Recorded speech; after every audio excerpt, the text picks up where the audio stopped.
Planning Board is now in session. Good evening. Before we start the agenda, actually, we will start the agenda. The first item on the agenda is a continued public hearing, 118, 120 Turnpike Road, major site plan approval. And 118, 120 Turnpike Road, lower impact development. This public hearing is continued from June 3rd, July 8th, July 22nd, and August 5th. We'll ask the town planner to give us an update. Karina.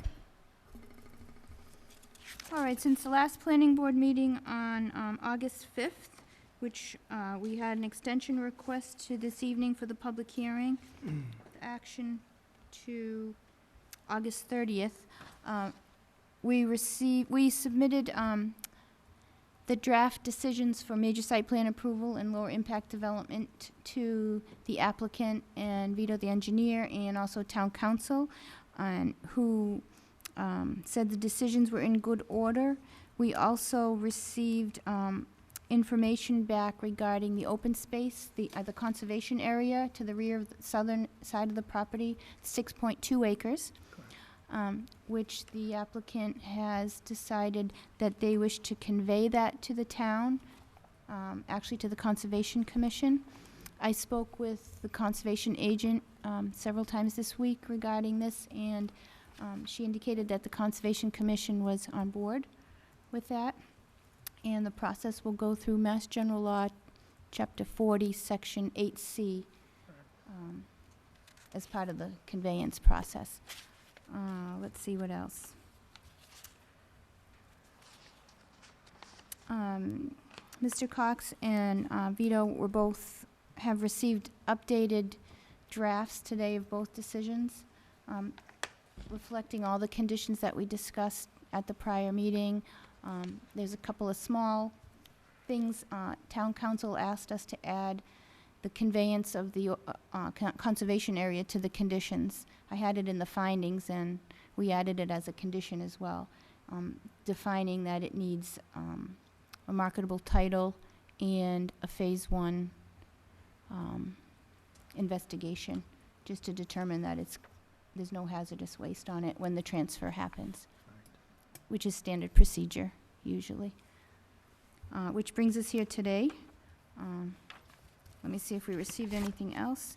The project went in front of the zoning board on August 21st and was granted a special permit to construct a private parking garage to contain approximately 500 spaces, as opposed to the allowed 3 cars or 1 truck in the business highway district and residential A. They've gone through conservation and got approval there, which was a notice of intent and a stormwater management permit. I believe that was the August 1st meeting that they approved you, right? That was earlier. Which brings us here tonight. We have 4 copies of the final plans, which, if once voted on tonight, they can be signed, endorsed by the planning board. I'm trying to make that a regular practice that the site plans get endorsed, so that in the future we know what the approved plans are. And that's what I have. So, Karina, the draft decision for both major site plan approval and special permit for lower impact development, which you drafted and have sent to the proponent. Okay. We'll let you speak to that. Aldo has given us his letter indicating that they're in proper legal form. So, if the board, after we hear from the proponent, if the board feels that this draft is what we have agreed to, then we may be able to skip over the details and get to the vote. So I'll let you think about that. And turn it over to you, Mr. Cox. Welcome back. Good evening, Mr. Chairman, board members. We have received, as Karina mentioned, zoning approval on the 21st, Conservation Commission approval sometime earlier than that.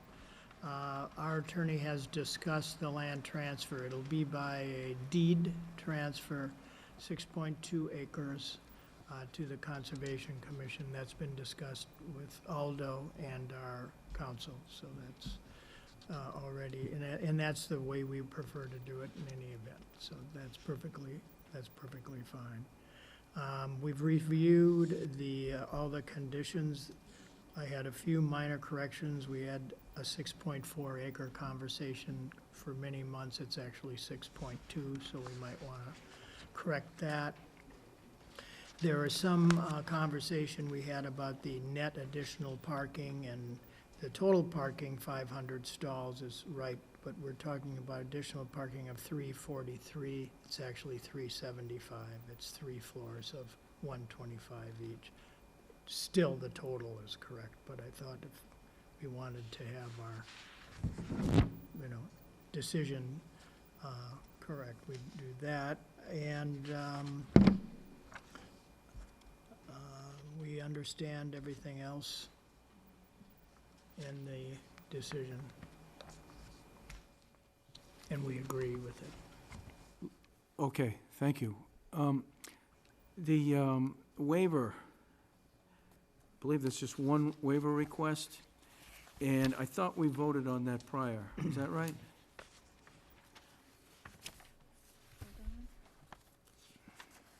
It's on page 3, bottom of page 3. Had to do with that landscaping and Right. the side, Right. and I thought we, not sure if we, did we formally vote for that? To grant that waiver? I think there was like a consensus, but there wasn't an actual vote. Mr. Mills? Make a motion to, we grant the waiver request for 118, 120 Turnpike Road for, was it landscaping? Waiver from zoning 174-13D, side and rear planting area, a landscape buffer strip, minimum of 10 feet, and the width shall abut all but side and rear property lines. Second. Motion's been made and seconded. Any discussion? All in favor? Very good. The waiver is officially granted. There are lid waivers too, just so you know. Okay, let's go into the lid waivers. Oh, yeah. So,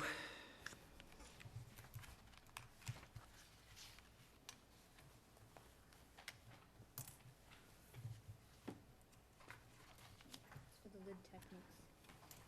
yeah, the first one is the rain gardens, being asked to waive the requirement for a rain garden and rain barrels. And roof garden. And the roof garden. Any discussion on that, Mr. Mills? Mr. Chairman, make a motion that we grant the waiver request for 118, 120 Turnpike Road, lower impact development, concerning zoning 174-13-3E, 2, J, 2, 4, and 7, and sections 3.15J, 2, 4, and 8 of the lid regulations, lower impact for rain gardens, roof gardens, and rain barrels. Second, but I think you meant 7. Oh, 7, sorry. 3.15J, 2, 4, and 7. Using the different Did you second that? Sorry, second for discussion. Mrs. Luttrell? So, we waiving from the bylaw, do we waive from the regulations? Isn't that what section 3.15 is? Technically, it's from the bylaw, Okay. so we don't have to include that. I think that was taken right from Fuss and O'Neill comment, They Okay, included both because it's referenced in both. all right. Anyone else? All in favor? Okay, that one's waived. Next one is pre- and post-development topography in 1-foot contours. Mr. Chairman, I make a motion that we waive section 3.6.6 of the lid regulations, pre- and post-development topography in 1-foot contours for 118, 120 Turnpike Road, lower impact development. Second.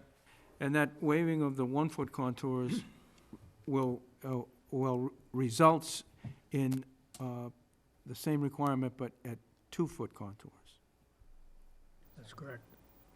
Motion's been made and seconded. Any discussion? All in favor? That one's waived. That's it for the waiver requests. I just want to reiterate, I think the board does waive from the policies as well. For example, like the water balance calculations and things like that, those are basically listed in the policy that has to be followed, so it's either. Any more questions or comments from the board? Anyone from the proponent?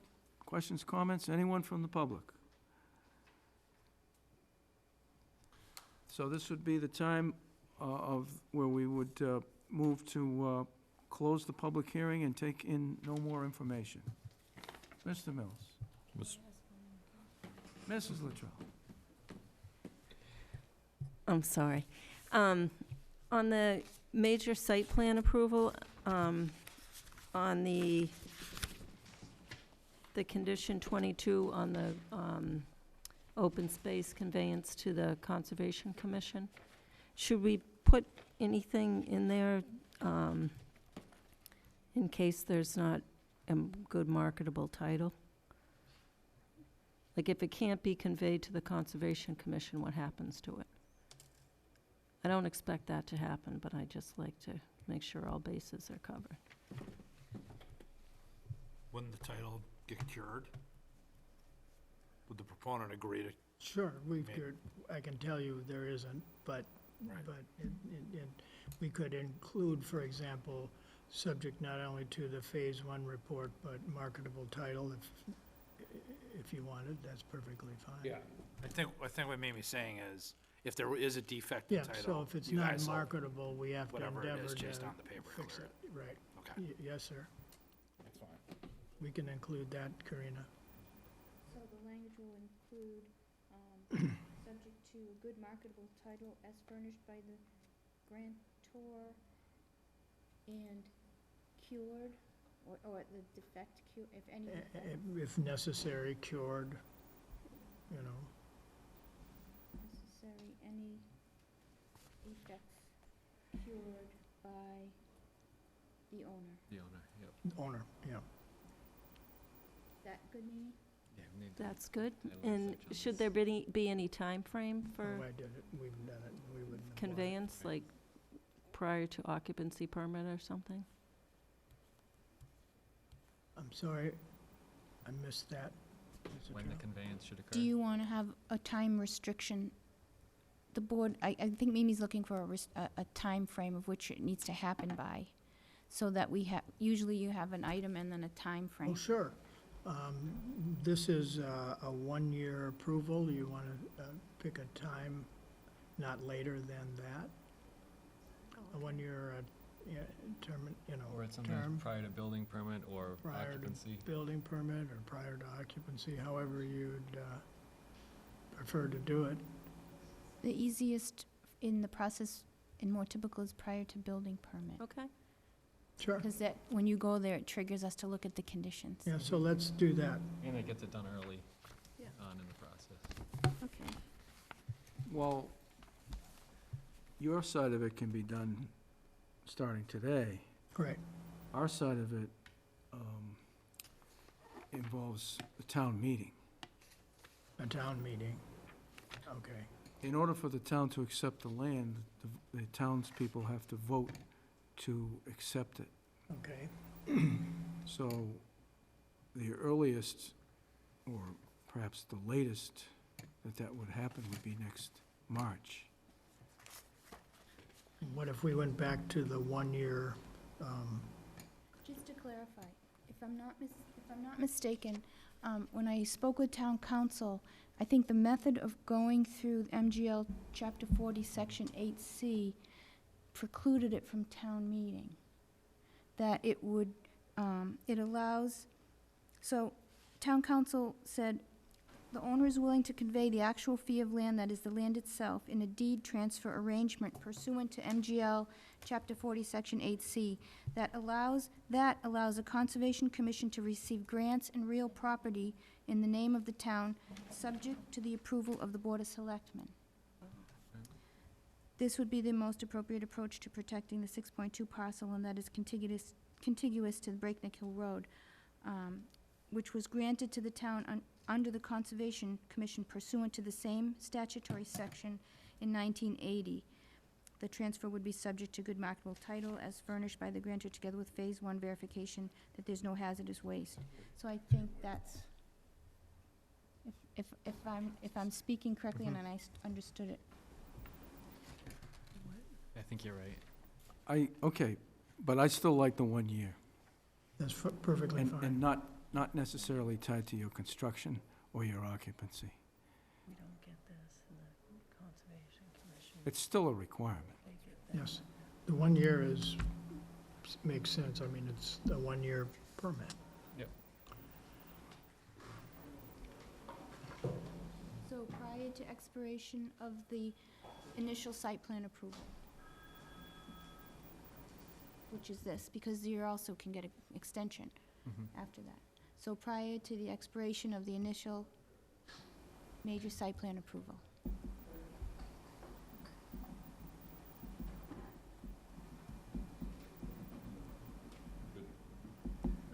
Yeah. Thank you, Mrs. Luttrell, for sharpening you. that point. Any other questions or comments before we move to close the public hearing? Mr. Mills? Mr. Chairman, I make a motion, we close the public hearing for major site plan approval for 118, 120 Turnpike Road, and also close the public hearing for major site plan approval for 118, 120 Turnpike Road, and also close the public hearing for the lower impact development, LID, 118, 120 Turnpike Road. Second. Motion's been made and seconded. Any discussion? All in favor? Public hearing is closed. Mr. Mills?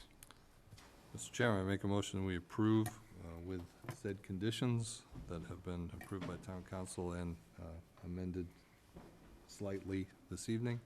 The major site plan approval for 118, 120 Turnpike Road. Second. Motion's been made and seconded. Any discussion? All in favor? 5-0. Mr. Mills? Mr. Chairman, I make a motion that we approve the lower impact development for 118, 120 Turnpike Road with said conditions that were reviewed this evening, approved by town council, and had minor adjustments this evening. Second. And that was to approve the special permit. Special permit, sorry. Seconded. Any discussion? All in favor? 5-0. So what usually happens is one last scrub by the town planner, Correct. and then I come in and sign the decisions, and then they're brought to the town clerk, which starts the 20-day appeal period. Very good. And that'll probably happen, we'll have it signed this week. Hopefully tomorrow. Very good. Wish you the best of luck. Now, I want to thank you, the board, the chairman, thank you all for your help. Frederica, also, I think you've all contributed to making it actually a better project. Thanks, guys. Oh, thank you. Right, thank you. Vito, I'll get these endorsed Okay. Perfect. ASAP. Okay. Next item on the agenda is a continued public hearing, 40-42 Central Street, Fable Hall. Major site plan approval, And continued public hearing, 4042 Central Street, Fayetteville Hall, special permit, adaptive reuse of historic buildings. This is these are continued public hearings from July 22nd, August, and August 5th. We'll ask the town planner to give us the update.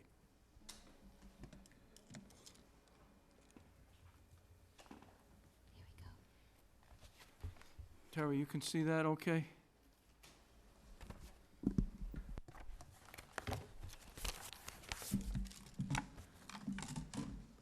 Hi, John. Hi, how are you? Peter. Thanks for working with me during the week and trying to get a lot of the little nitpicky things figured out. All right, since the last meeting on August 5th, at which time the applicant had submitted some additional information regarding uses on the site.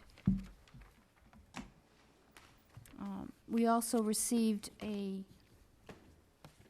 third submission of revised plans dated August 19th, 2019. Stormwater management report stayed the same. Those were submitted, the third submission was submitted to Fuss and O'Neill for review. We received review comments this morning, which were forwarded to Peter Bemis so that they could be addressed.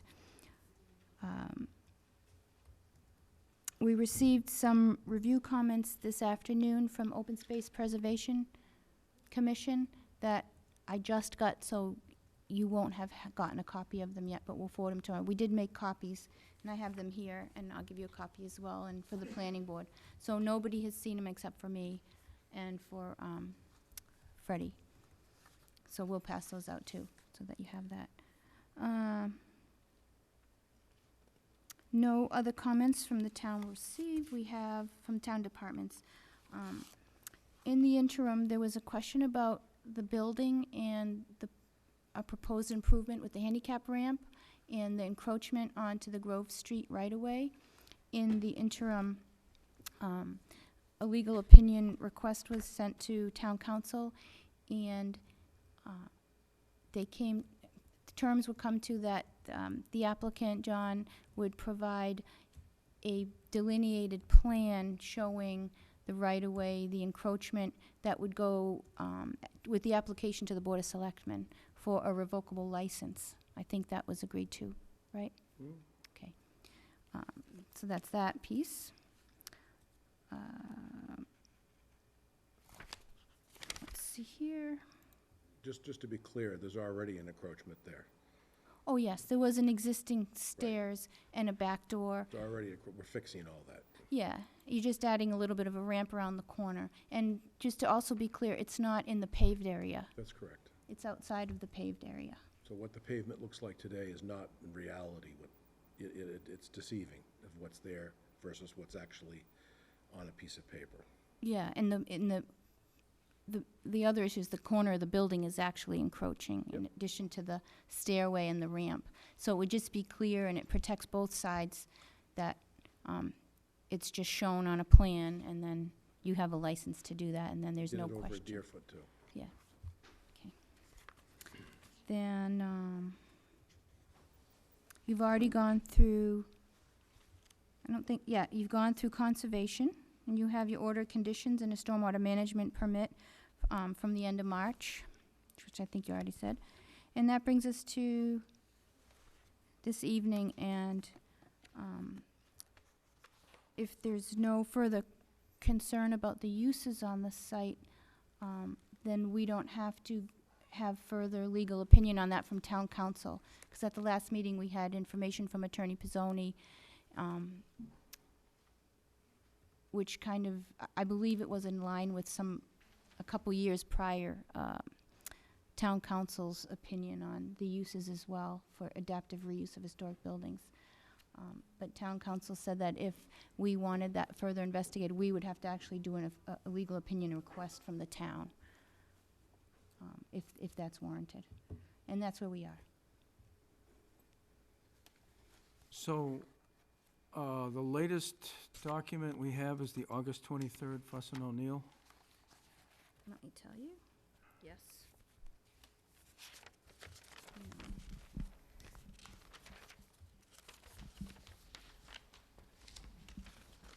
Here. Yes, I'm sorry. So, this morning, we received this via email. It does say August 23rd, but that's usually the date they finished the document, and then they emailed it to me today. Reason this is the latest, Yes. and it indicates that there are still some items that are missing. Yes, it was a water line that's supposed to be shown on the plan. Right. We did find that was on the plan, so I'll point it out. You'll I point it didn't, out. when I spoke with you on the phone, I didn't see it, but Okay. Walter gave me a note and said it's there, so I'll point it out. So you did see that. So Fuss and O'Neill review comments that were submitted, there were a handful of comments. The first one was that the water supply line was missing.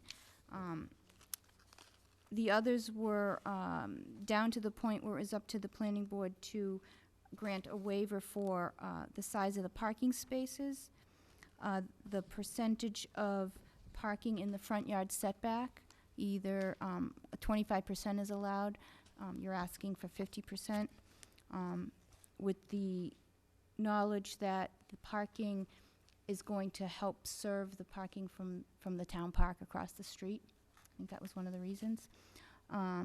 We have a condition regarding, let's see here, the parking calculations just should be updated on the final plan to reflect the most conservative criteria, so that instead of the non-residential use that you showed, it should actually be the retail calculation, which you're still in line with and you still meet, but it just would be appropriate to use that right calculation, the requirement for that. The other thing is the trees and the landscaping that's required for parking. And I believe it was going to be determined tonight whether or not the trees where they're located within a certain distance of the parking area satisfied that requirement or not. That was their last comment. And then they did look at the traffic memo that was submitted. I think you prepared it yourself for this one? Oh, no, this was Green International. So Green International provided a traffic memo for this, and Fuss and O'Neill did have it, and they reviewed it for compliance with zoning types of requirements, but they didn't review if the proper calculations were used. In other words, it seemed to suit what it was meant to demonstrate, but they didn't verify with a traffic engineer that, all right, they did look at the right calculations and such. So if that is still a concern for the planning board, we can always ask Fuss and O'Neill to supplement their review and have them look at it in more detail. So those were the comments. Basically, there's waivers and a couple of minor details like the water line and the landscape buffering for a parking lot. Is that a long answer? Sorry. Good evening, gentlemen. Good evening. John, could you introduce yourself and your team tonight? I'm John Deli Brascoli, the proponent, and with me is Mr. Peter Bemis, the engineer. Thank you. Welcome back. Thank you. Peter. Okay, great. So we've got our revised set that Karina had outlined to you. And so I'll just go to the water line. It's on sheet 2, and it is on the Grove Street portion of the building, and it's labeled WSO, and it's located about the midpoint of the building. It's right here. So I thought I was going to have to get the tie from the town, but I think when Zach did the survey work, he was able to recover it, and so Walter was probably the only one who knew it was there, because it's underneath the overhead wire, so it's kind of hard to see, but it's there. So that one's covered. At the last meeting, we didn't have a lot of items that we had to kind of catch up on with Fuss and O'Neill. So the one that was probably a more significant change, if you will, was the trees. So what I wanted to outline in pink what we've done that was a change. So John wanted to go with a London plane tree, and so those are marching up along the frontage here, so a conventional street tree, and we've zigzagged them. From our perspective, a parking lot of about 30 parking spaces would be what we'd call a cell, 30 to 50. So if I had a parking lot of 500 or 200 parking spaces, let's just say, something on Route 9, we'd definitely have islands and we'd have some separations here between them. But this is a fairly modest parking lot, and the thought is to not put an island inside of this to create, an impediment, when we could achieve the same result by marching the trees and staggering them along the frontage. So there's quite a good stacking of trees that will occur here. The crowns are at full growth are going to be basically touching each other. It's like the London plane tree is a big tree. So given time, that will fill in. And then John wanted to create a perimeter of flowering bushes, basically, that are going to go along the entire northeast boundary here. And then around the building, the same effect is going to be created with hydrangeas and roses. And I'm trying to remember, we had one other thing. We had the tea rose. We had some boxwoods that would formalize a hedge along the sidewalk coming from the parking lot. We had the tea rose, the white hydrangea, and the French lavender. Those are bushes that John particularly wanted. He knows this plant and has had good luck with it at other projects, and very much wanted that to set the tone for this project, for what he's all about, and how he wanted to advance the project. The fountain that I had mentioned to you before is located here. And that's pretty much what was on the plan the last time you saw it. Those would be the only changes. And then on the lighting plan, the one thing that we did do was we adjusted some of our heights so we could better control the photometrics and get the lighting onto the lot. The only area that I have to ask you for the waiver on is that we have a door, the front door to our side door to our building, if you will, is in Grove Street. So I'm in the street. So I have no choice but to actually have illumination going into the street, or I don't like that doorway, which doesn't make any sense to me. So I'm asking you for the waiver on that. We've done everything that we could possibly do with the fixtures, but that's the extent of what I can't do. And then when I look closer at the zoning bylaw, the flag pole that's going to be located at the top of the building, we showed you a picture of that at the last meeting, that will be illuminated, and you exempt that in your zoning, which you should, because we want to be able to light our flagpole. That's it. On this fixture, as I said to you, this is a fixture from 1910. I do not have the specifications for that. I went and looked at a book, and I said, okay, this light looks like it's going to do this, and that's what we used. That's the best that I can do. If you forced us not to use that fixture, I would be disappointed, because that's a fixture that would probably have been here if Fayetteville Hall Building Committee had the opportunity to secure that light. John had said he got them from Baltimore. So it's a light fixture that would probably be sitting in front of Fayetteville Hall if the original designers had the opportunity to get it. We want to put it there. We think it's an important statement for what John's trying to create at this facility. And that's it. So I'd be happy to answer any questions you may have. Hold on one second, please.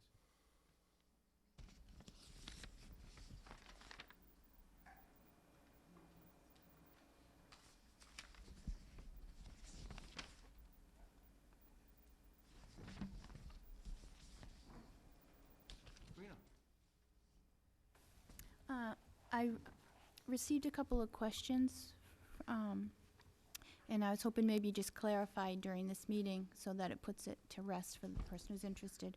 There was a question about the handicap parking spaces and where they're located and backing out into the one-way entrance. If you foresee any conflicts with that, if somebody's pulling in and somebody backs out of the handicap parking spaces. I really don't. I actually don't see Grove Street being the primary way to get in and out of this facility. I see them coming off of Central Street. That's why we did the driveway this way. So this is our dual entrance. clearly the handicap patron that might come here to visit, there's a do not enter there, and that's where the spaces are that they need. There's really no other way to do this. Is that, We is felt the as aisle though this behind them? was important. If the one-way was to come in this direction, we did Mhm. not want it to be exiting. We're trying to control the amount of traffic on Grove Street. We really don't want to have traffic on Grove Street. Another question was, if there were any underground utilities along Grove Street on the building side that would be impacted if people parked there. So there was no intent to park along Grove Street anymore. No, That's actually, going to be we removed. called out for that asphalt to be removed as well, so we're going Okay. to put that back as a green space. And then, Karen, through DPW, could go a little bit further. We Mhm. didn't want to show an activity in the town way, right, but it'd be nice to pull it back some more, because it's not necessary okay, I think there's a bulkhead there too, right on that side. on that side, yes. Right. Then the last question was, what kind of conditions are in place there that create a buffer between the parking and the railroad to keep people from driving towards the railroad? Is there a curb there and there's vegetation? There's a berm, and then we've got the planting along the entire perimeter now that John added. So, and I don't think there's a need for a guardrail. I mean, there isn't one today. And I don't know, I think that the parking lot's been there for a number of years now, and no Mhm. one's ever gone down to the railroad. Right, and there's curbing, right? And Yeah. if I understand, there's shrubs berm, there as right. well, plants, okay. Those were those questions. That was it. Open it up to the board for any questions or comments. Mrs. O'Rourke. Thank you. So in first reviewing the traffic study, so they refer to historical numbers from 2013 for a Pleasant Street connector, which was 6 years ago. Just in doing my own diligence, Mass DOT through the 495partnership.org on July 11th, 2018, cites the Route 9 at Central Street in Oak Hill and Southborough as a top 10 transportation nightmare. And so I'm certain traffic volumes at peak in 2019 will be significantly different than the 670 vehicles cited from the referenced historical data. So you mentioned Fuss and O'Neill doing the calculations. I don't think it's a bad idea, just so you recognize the traffic that's on Central Street and the impact that it may or may not have to the business. I think it would just be good for us to be aware of. The next thing in their document, they stated that there were two suggested signs, which I know we have purview over. So the first is a stop sign facing the exit driveway, and the second is a one-way do not enter signage facing Grove Street. So I just wanted to make that clear that I think those are recommended and part of our site plan approval, just to understand the proposed sizes, mounting heights, types, and drafted designs. That's fine. I don't have a problem with either of those. I would say that the traffic study, we took the available data that's there. There wasn't anything new. You've got someone's assessment, but they didn't put any hard There data was no with hard it. I data know. that I could find either. So we took the most relevant thing that we could find. I mean, this project honestly doesn't have the ability to afford to do a traffic study, nor do I think there is the need for one. I mean, we're trying to repurpose, the historic building. But we did go ahead and do a traffic study for it, and I don't believe the numbers are showing that we're increasing the traffic to the point where we're stressing Central Street. So that's really why we did it, and I would hope that we could just stand on the merits of what was done. We particularly used green for this one, because I just felt as though there's less traffic here than there would be down on Main Street for the other project, which we did in-house, through consultation with green, so. And I recognize that that's not the purpose for this, and I just think it's important to be aware that what Central Street and what that traffic really is. It's if it's listed as a top 4 nightmare in the Metro West partnership, I just want you also to be aware that whether or not it's a contributing factor, people coming in and off Central Street, it's a factor for running a business on that. Right. Your lighting seems different from what I have in front of me, and so my question was that we had asked you to evaluate alternatives, and so I think I have a different plan. The plan should be dated August 19th Yeah, I have on a different revision plan. date. You might have the earlier version? Perfect.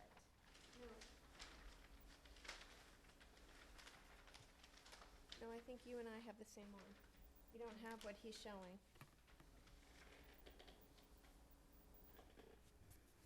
Like these are, can I just see this? This gooseneck light, that's gonna go over here.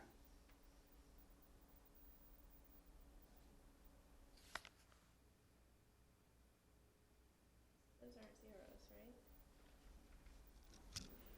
Let me just see. So there's light coming off here too. Well, that's what I had mentioned about this light fixture here, the historic light fixture. Okay, that's a historic Yeah. light fixture. I can't control what that does. That's what I'm saying, is that light, we used a light that's similar to that, which we have examples of that here in town. We've given the town center light, that's just a globe light with an open a fixture head. Same thing here. You can see the bulb. It's gonna take light and cast it away. Okay, so those are the two lights in front. Correct. And then you have some other spillage coming over on the Grove At the front Street, door, yeah, we and that's a identify- different lighting fixture. That is, right, it's at the front door. Okay, so I guess my question to both of you is, the request was to evaluate alternatives and do some diligence around if there are lights that don't have spillage. I saw that request for waiver, but I didn't see the rationale after the diligence that was conducted. I either don't use a historic light fixture, which you have control Those are the two over. in front. I just Yeah. see the spillage And on Grove, so that's And separate, and right? that's the one under the roof here, and and I'm in the layout. I can't stop that light from being there. I'm already in the layout with the door.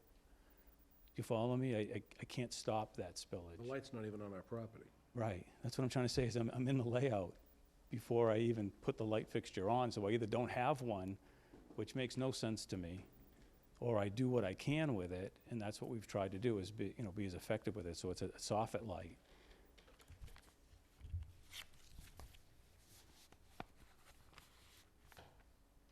Okay, I'll reserve for comments later. Thank you. Thank you. Mrs. Luttrell. Good evening. I'll stay on the lighting subject since there is spillover up in the, what is it? Yeah, the P2. So I get the Grove Street, that the light is already not on your property, so there's obviously going to be spillage there. But up in the, what is it, southeast? Right. Up there too. And I don't think that's from the front door, I hope. And I just, we got it down as narrow as we can. I just can't, the only way I could do it is to put the shoebox in with the flange and not do that kind of fixture at all. So John's trying to do a historic looking building. I did everything I could with that light. I'll just not do that light and use the box that we're using at the downtown project. Peter, let me address it. I mean, you have to weigh the aesthetics. I mean, you have the railroaders in a butter, you have the athletic club, you have a playground, and you have a road. Those are my abutters. Well, it's not just abutters. There are other problems with light pollution other than the abutters. I think aesthetics should be weighed much higher, considering that the light you call a pollution. Then the health and welfare of the environment? Health and welfare of the environment. I don't see how that addresses the health and welfare of the environment. I think, to me, aesthetics is a very big part of the environment. Having a pleasing project that you drive by that's attractive and retro, which is what the whole adaptive is in the adaptive reuse bylaw. That's what I think the nomenclature means, adaptive, flexible. Right, from both sides. Well, I've been very flexible. Okay. What we did, we ran so- it, that's as good as I can get using this fixture. Otherwise, I would have to use something that actually has the built-in dynamic that can stop that spillage. I just can't do very much with that type of fixture. And I honestly, I went around, I looked at other things. I wasn't gonna try to come in and make an argument about what's already out there. I was trying to make this stand on its own. Okay. And I got as close to as I can. All right, on to the See how we flag. can do it any differently. So the Yep. flag is exempted It is. But the lumen shall be shielded so direct light is confined to the surface of the flag. At the last meeting, you said the light just goes straight up. Would go up, right. So that wouldn't be exempted. And I can do what they do at the cemetery, and I looked at those and I took a picture of them. It's not a very effective light, but it does work. It's a top mounted and it comes down.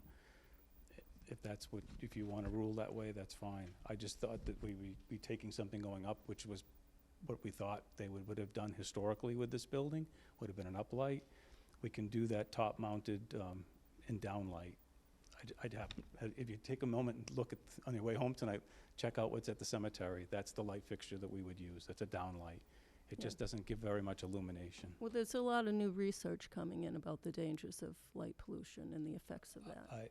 And so when you know better, you do better. I got it. All I'm saying is if this building was still Fayetteville Hall from 1910, again, what John's trying to do is put it back to the way it was, and it would have been an uplight. It just wouldn't have been one of those top-mounted pole lights, that's all. So again, your decision can control that aspect of it. If you don't want the uplight, then I'm fine with that. We'll do the downlight. Okay. I'll move from lighting. So the stone veneer in the AZEC is not recommended by the Secretary of Interior Standards for rehabilitation of historic buildings. That's you, John. The what?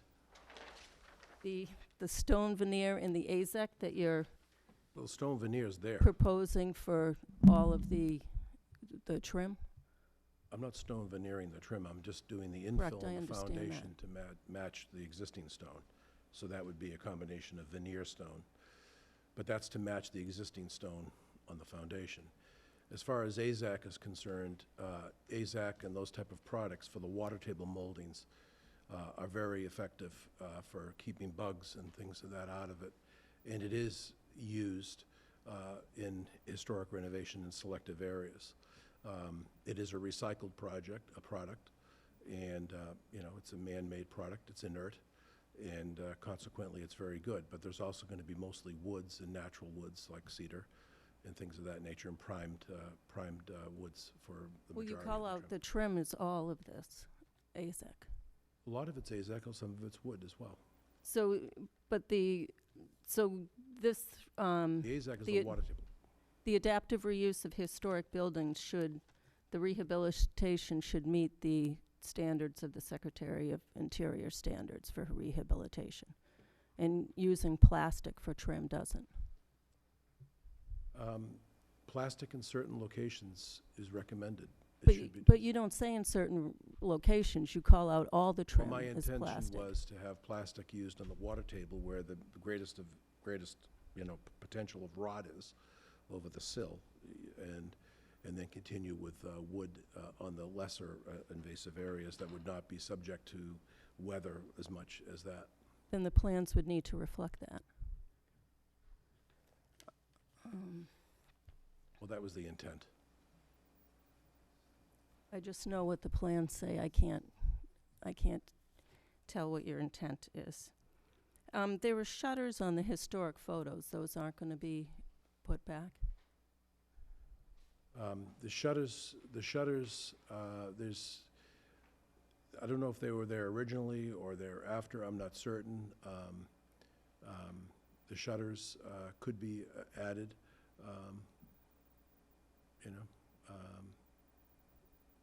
I'm not certain what was there originally. They probably were there, but I'm not 100% certain. What's the siding that's currently on the building? Painted, multiple coats of painted a wood shingle. And is that the original? I doubt it. Okay. It was a shingle originally, but I'm going to use a fresh cedar shingle with a more stabilizing stain. Keep it natural. And is the roof currently asphalt shingles? Yes.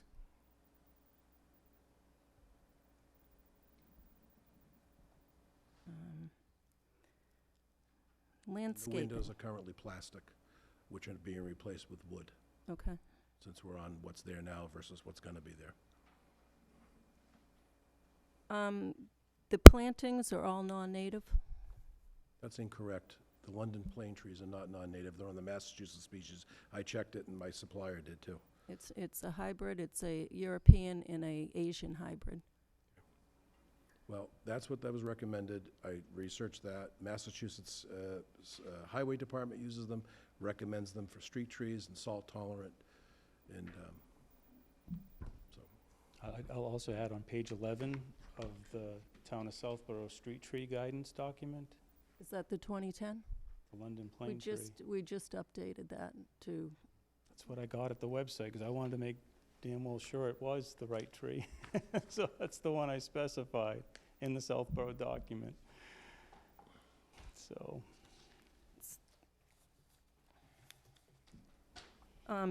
but the hydrangeas are non-native, the lavenders are non-native, and I don't think lavenders are very salt tolerant either. well, the lavenders will work very well there. They're very, they do very well. I have lavenders on a number of my projects. The French lavender, it adds a beautiful aroma. It's nice, it's cut, it's a beautiful effect with the white hydrant. It's a nice plant, but it's a non-native plant. Okay, well. And our landscaping bylaw prefers natives, and this board has set a precedent of requiring natives. I guess you have a decision to make. but what I was going to add, though, is that those aren't required to meet the requirements of the site plan. So we're trying to be upfront about what John wanted to do and set the tone for what he's trying to create for the project. I suppose another way to do it would be not to put them on at all, and then someday he goes in and puts them in. I just don't, we don't want to do stuff like that. What do you mean they're not required? They're not, to meet your requirement, Those are all new from the I can last just put time. grass there. Because I even said that to John, I said, why are you doing this? Why don't you just leave lawn there? That's what we had called out Well, a originally. buffer is required around the parking. But this could easily be a lawn right here. All I'm saying is that he added these plants, I think, to create an aesthetic for the patrons and for the town people who are going to use this when they go to the park. Well, you can create an aesthetic with native plants also. Okay. As I said, think, for the record, and I'd like this to be on the record, I think the aesthetics of this plan vastly improves the site, both from a historical nature of the construction that we're going to do and from the landscaping.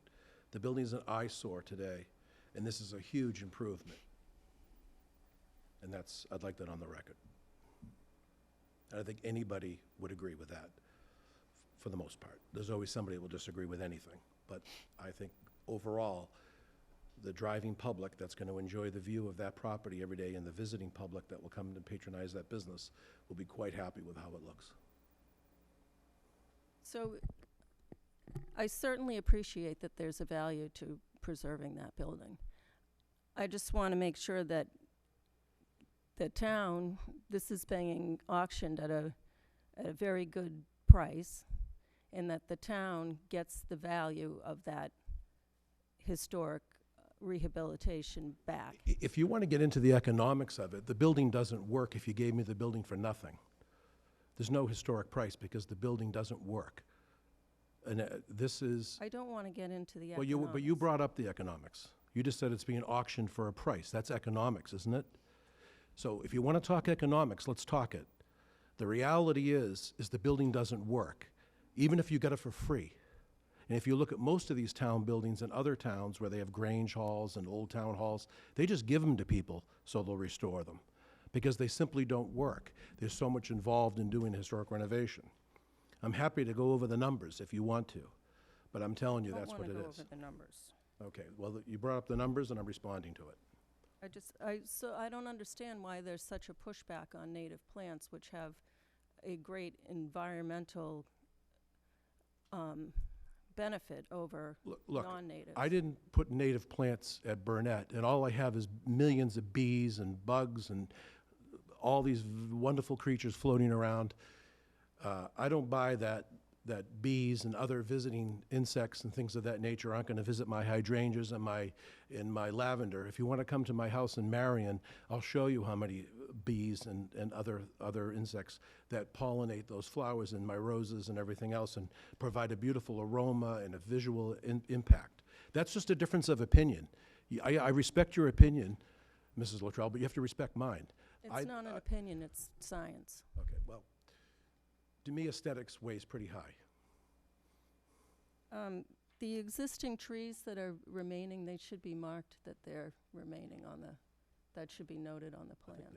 they are. We noted all the ones that were gonna be removed, Right, everything, but- well, I that's know from fine. I'm just past saying that was clear that Yeah. that what's gonna stay, and Yeah. I'll relabel it.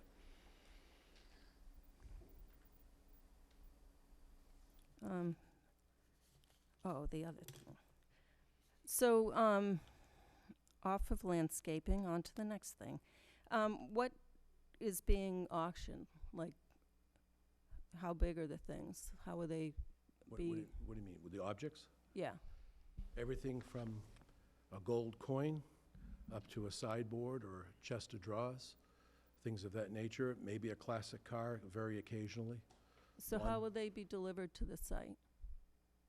They're going to be delivered by a small box truck typically, or van.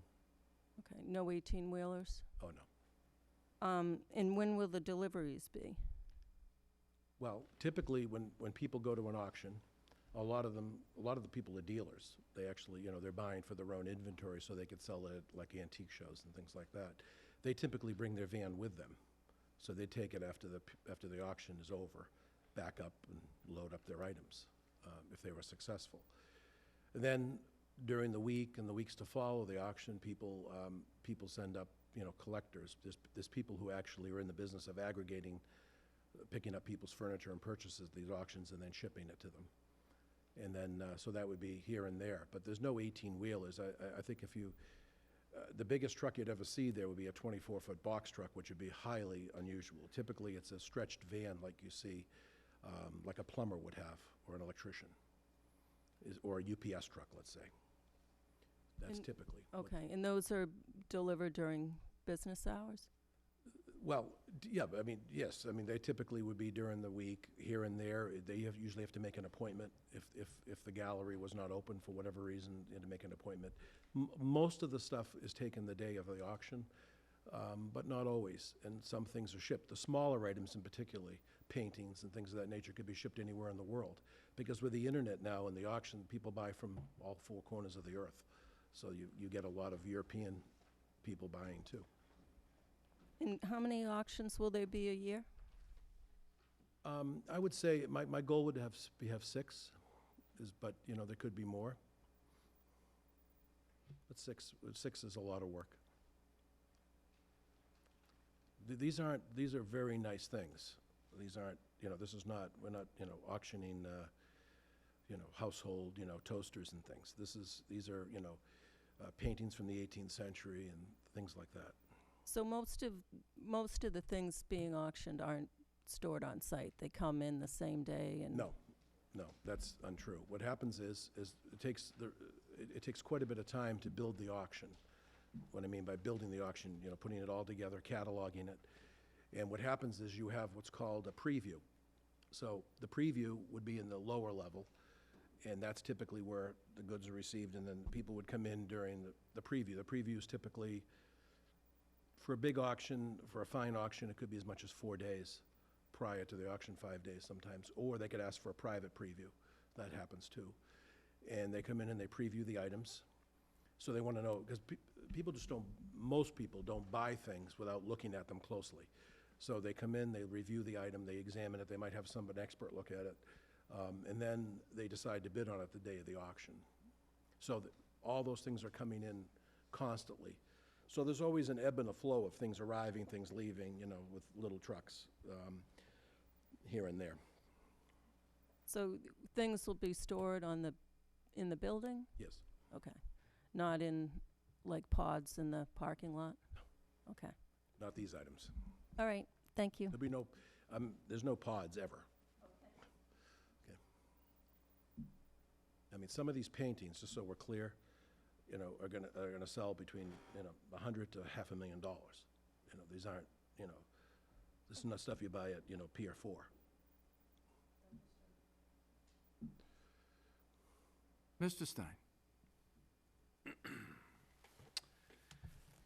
Well, I fundamentally support the project. I agree with you. It's upgrade over the site, obviously. So I do thank you as a resident for endeavoring for this project and being the proponent that you are.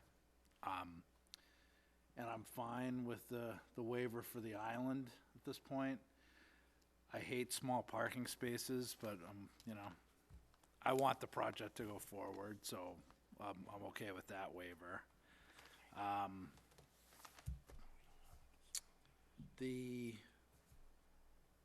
Ms. Houlihan brought up the one-way and do not enter signs and the stop signs in the traffic study. I didn't, were those added to the plan? We've not done that, but we can certainly do that. We'd have no problem with that signage. Okay.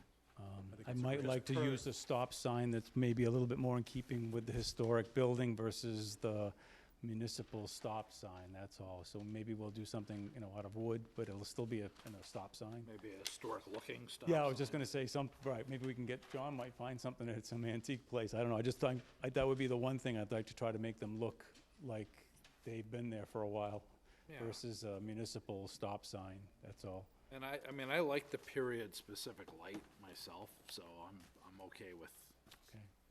the You know, years ago, photometrics. they used to make the stop signs with little glass eyes, With what? little glass eyes. Yeah. If you look at the period railroad crossings, they have little glass eyes, and they did Okay. the same thing with stop Do signs. you and have street one? signs. You could put up? I have railroad crossing ones, but that's not gonna help us here, but, I will find one.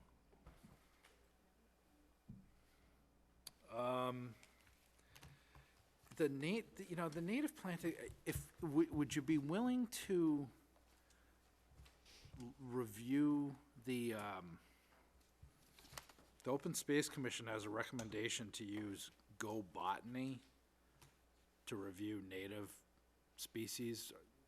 Would you be willing to evaluate that at all, to fall in line with our general Well, I think, ask of all proponents to use native plantings? I believe that what's being done here with the boxwood and the traditional gardening and what I would call the period gardening of the period, is what's appropriate here.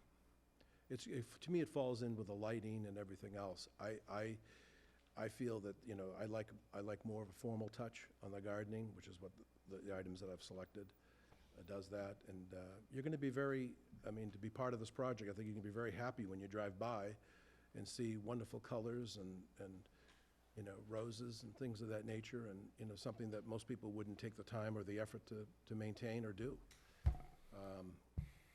So I put a lot of thought, I just don't want you to think I just threw something on a plan, Mr. Stein. I don't think that. That did not cross my mind. I put on the plan what I thought was appropriate. I got street trees. I did a lot of research on the street trees. I put my biggest effort into those. I moved away from, there were some concerns about the trees and the salts and everything else. So I talked with Paul Cavicchio and I talked with other people and came up with, and these aren't just, you know, these aren't whips I'm putting in here. These are 3.5-inch caliber trees. They're big money. And you put these trees in and they look beautiful. And they really like it up in Southborough. I have 3 in front of Deerfoot right now that I put in to replace some of the trees that had to be removed, you know? So to answer your question, I think the plan in front of you is a beautiful plan, and otherwise I wouldn't have presented it. And I would say, we did use a mixture. We were not just saying no to the natives, we're trying to have that. But when John raised it, I had this conversation with him, and he's trying to achieve a certain effect. I did look at the list. I did go to the Go Botany, because it was raised, I think maybe it was in another public hearing, but I've heard it discussed before. I went through it. The only thing I saw that really made some sense was mountain laurel, but you can't compare that to what John has selected. Mountain laurel is a great plant. I love it personally, but it's not going to put out the same kind of flowers and have the same look. So he made it clear what he wanted, and I put on what he wanted. And it's the whole package, I guess, is what I'm trying to say, is it's not just a single thing. It's just important to this whole look that he's trying to create here. And if I thought mountain laurel will do it, I'd go and I'd insist, hey, do the mountain laurel, it's going to work. But it doesn't. It's not the same plant. When somebody approaches this business, and the type of people that patronize this business have formal gardens, have a lot of, you know, you may consider it fussy gardening or whatever, but, you know, they have gardens, and that's your clientele that come up. They like aesthetically pleasing buildings. Most of them live in historic structures. They're into it. And that's why they love antiques. Just like some people like football, all right? These people love antiques. And I want a building that reflects that taste, and that's what this does. Mr. Mills? Good evening. Hi. How are you? So, my first question, Peter, is the stockpile and storage, snow storage area? So, We designated a complete area for that. Obviously, the perimeter would have some, but this is our main area. so can you explain how you're gonna put the snow storage over there if it's a gravel parking lot and you're gonna get it over the hydrangeas and the French lavender? I spoke with John about that. It's not a push location. It would be a loader location, so he'd be lifting it and dumping it.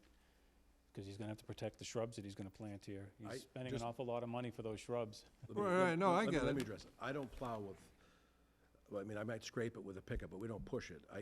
All the snow is stacked with a front-end loader. That's how I do it. Other than that, it just doesn't work. I mean, I own a lot of commercial property. We have loaders stationed at every place, and that's how we do it.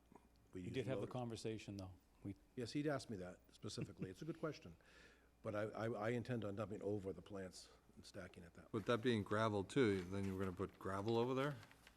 Gravel? Is the gravel gonna go with it when you, Well, It's paved. this is, So ju- it's that's for just gravel the parking. snow, and then you're going to, well, there's a gravel parking lot there today, that you're Oh, I'm sorry. Yeah, that, but just that area is there. We do have an overflow for that. It gets there's a treatment swale before it goes into our detention basin, but that's where our overflow snow is intended to go on site. so I'm sorry, I'm seeing where it says gravel parking lot. Yeah, that's the on there. existing. That's the, okay, sorry, so that But- makes but the- sense But then. your point is well We taken. do use and- loaders. I just want you to understand. We're not gonna Yeah. mow, we're not gonna put, that much money into landscaping features and have them blown out by somebody with a, pickup truck just pushing everything. That makes a lot more sense now. So you're gonna, is the plan to leave a loader there all winter? I typically do, yeah, or I'll move one in when needed. Okay. I know I asked last time about the flagpole and being lit. I was hoping to get more detail or understanding on how it's gonna get lit. I think you said before, is it gonna be on the building itself pointing up? Is it gonna be in the front near the fountain pointing up? Like, just, I think we said it was what we wanted to do was to do it under the flagpole, correct? Right, And- from the and roof, See, the to roof me, up. and I mean, not everybody agrees with this either, but I think it's very important that the flag is there and it's flying proud and it's there 24/7. It means a lot to me and, not arguing with you, I just wanna know how it's and gonna get it lit. just means a lot to me, Yeah. So for me, it's something I'm proud of and that's what I'd like to see. It was there. Obviously, whoever built the building in the day thought the same. I don't know whether they lit it or not, Mr. Mills. I wasn't there, but, but- Totally understand, again, but having, like I said last time, having lived in the neighborhood in the past, I'm concerned that, I wanna make sure that the light Right. is I understand. going straight up on there. And the same would be for the sign out front, We're not not- illuminating that. We're not illuminating the sign. not illuminating at all. Okay. And so with the one thing I guess I would say with the flag is that a flag that's lit from the bottom up has a much nicer look to it from my perspective, okay? Again, you take a Not look arguing at with the that, I one. just know, wanna I'm know just which saying way it's gonna go. There is some light pollution that results from that. I wouldn't disagree. I mean, if there's a light going up, but Southborough, I don't believe is creating that much light pollution in the environment personally. There's a lot more going on another 5 miles down the road at the next intersection. So that, either way, going west or east, frankly. So I just think that flagpole is gonna look a lot nicer with that uplight, and it's not a lot of wattage that we're gonna need for that, but it's still gonna go up and it's gonna get lost. I Or think we it's- do the top mounted and it comes down. I agree that if the flag's gonna stay up at night, it should be lit. I'm There's just really no asking so way to that- put it up and down, is the problem. Understood. That's Oh, yeah. another problem. I'm not trying to change you from doing that. I just wanna know because if it's gonna be from the ground pointing up, then you're Wouldn't talking be from the about ground. illuminating almost the whole The light whole on the building would be building lit up. Right, so right under the pole. Because the flag's gonna furlough, I mean, it's gonna be, it's not gonna be in one static spot, I don't think, with the wind and everything. So can we just make sure that's in the decision when we get to it? a condition that the that says flagpole is lit from the pole up, from the pole up. not from the ground up. That's fine. Right. That was our intention. So,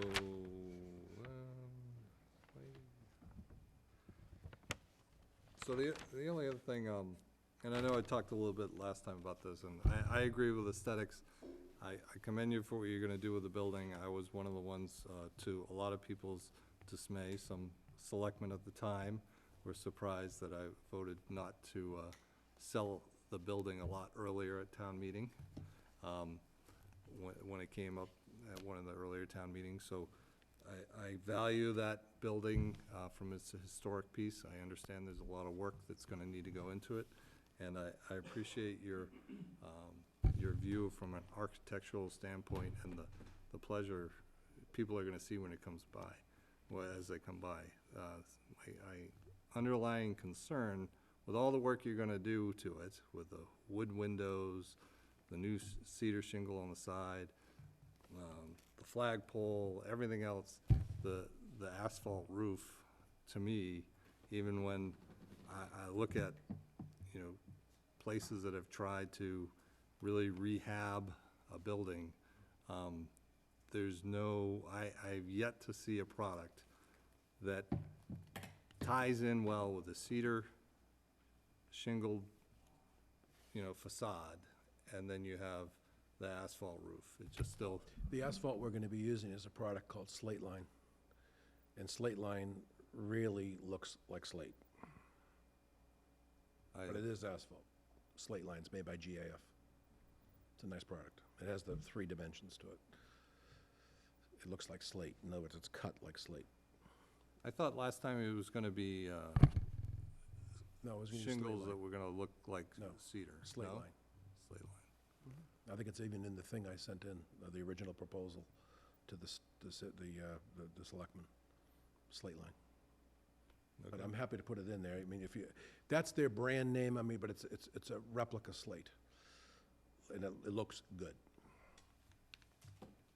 Okay. And it's a 30 to 40-year roof.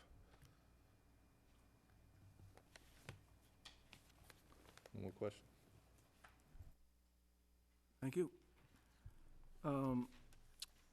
Let's go back to the shutters. Did you decide on that, John? I'm gonna do the shutters. You'll do the Mhm. shutters. So, That was my intent, I believe. I don't know why it doesn't say that, but the shutters are there, and I think the shutters should be replicated. so the plan will then be revised to show Yep. that shutters will be put on, Well, you can put it in the note, but the shutters will be there, and they'll look as similar as I can make out from that photo there. right, if you, I think if the plan reflects that the shutters will be on all the windows, some of the windows? Well, they can't be on the doghouse. They really don't look right on the doghouse, on the dormers, you know, but they'll be on the windows that could receive the shutter from the, you know, because they'll be in the open position permanently. So, I'm They're asking, inoperable, but they're there. so I'm asking that the plan reflect, We'll update the architecturals, because obviously, Okay. at this point, it'd be good to just bring the whole thing back up to what you're gonna vote on. I mean, I hope we're at that point, so we can do that.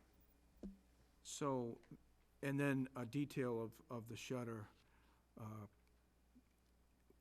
if that's possible.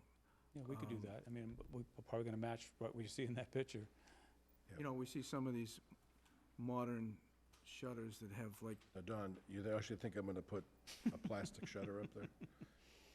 just doing this for the record. Okay. There's gonna be one sign or two? There's one that says Fayetteville, Historic Fayetteville Hall on the building itself, and then there's one that will say the name of the business.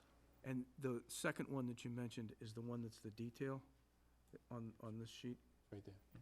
So where's the first sign? It's on the overhang. Right, exactly. Okay. That was to pay tribute to what was there. Right. So, Mrs. Houlihan brought up the traffic.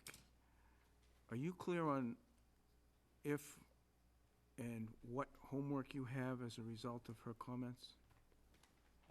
I don't think we have to do anything further. I'm saying we took traffic study that was of record, resulted in a traffic analysis. Our distribution proved that there was no impact to the daily traffic that Central Street experiences.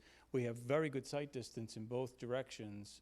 I don't see us having to do anything further. If they Houlihan, want to do something with your let me peer just review. ask. Okay. Did you expect them to do some homework relative to your comments? No, I think for the record, I just wanted to make the statement that I think the study is flawed because the data is so old that Central Street is a major issue. And so I just think it's being aware, running a business, that you will be contributing to additional traffic. And so I don't think you can say your study proved anything. I think that you're using old data and it's suggesting that it may not. I don't think there's any further homework. I just wanted to articulate that I don't think the data is supportive of a strong traffic study. Mr. Chairman, for what it's worth, if you drive by there on a Saturday, which is the typical days the auctions would take place, there's nobody on Central Street. Except for the playground people. Well, right. But there's nothing I'm doing over there that's going to impact or make anybody's life any different than what it would be whether the business was there or not. I'm sure if you were running these auctions at commuter hours, that would be, something to discuss. Other than that, there's nobody up there. I almost wish that you would, so that it would slow the traffic down. But I've driven through there numerous times on the Police are weekends doing and a the good evenings, job and of there's nobody there. patrolling that area. There's nobody there. I'll say that. Other Okay, I than, just wanted to be clear on, and we have our answer. There's no homework on that one. Just have to add the signs. Oh, right. Yeah, Yeah. we're gonna update the plan. That's With right. the, Yeah. with the We'll glass come up with a eyes. detail for that. Yeah, I we're don't know. going to if we try to can find antique that, but- signs, but we're going to promise you signs regardless. Going back to the discussion about the plastic versus the wood trim. The adaptive reuse bylaw in D, paragraph D3G states, a letter of findings from the Historical Commission on whether the project complies with the dimension and restoration/renovation controls cited in subsection C above. You go to subsection C above, which says, subsection C says controls on dimensions and restoration/renovation. And then number 2, under that is controls on restoration and renovation. And then it takes you down to, there's an A, B, and C. And it's in C where exterior restoration shall follow the preservation guidelines outlined in the Federal Secretary of Interior Standards for Rehabilitation on file in the town clerk's office. And the applicant must submit a letter of findings from the Southborough Historical Commission as part of the submission of the application. We did that.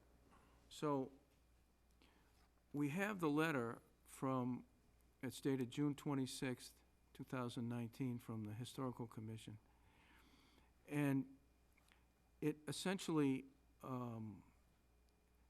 it's either silent relative to that, or it lists a number of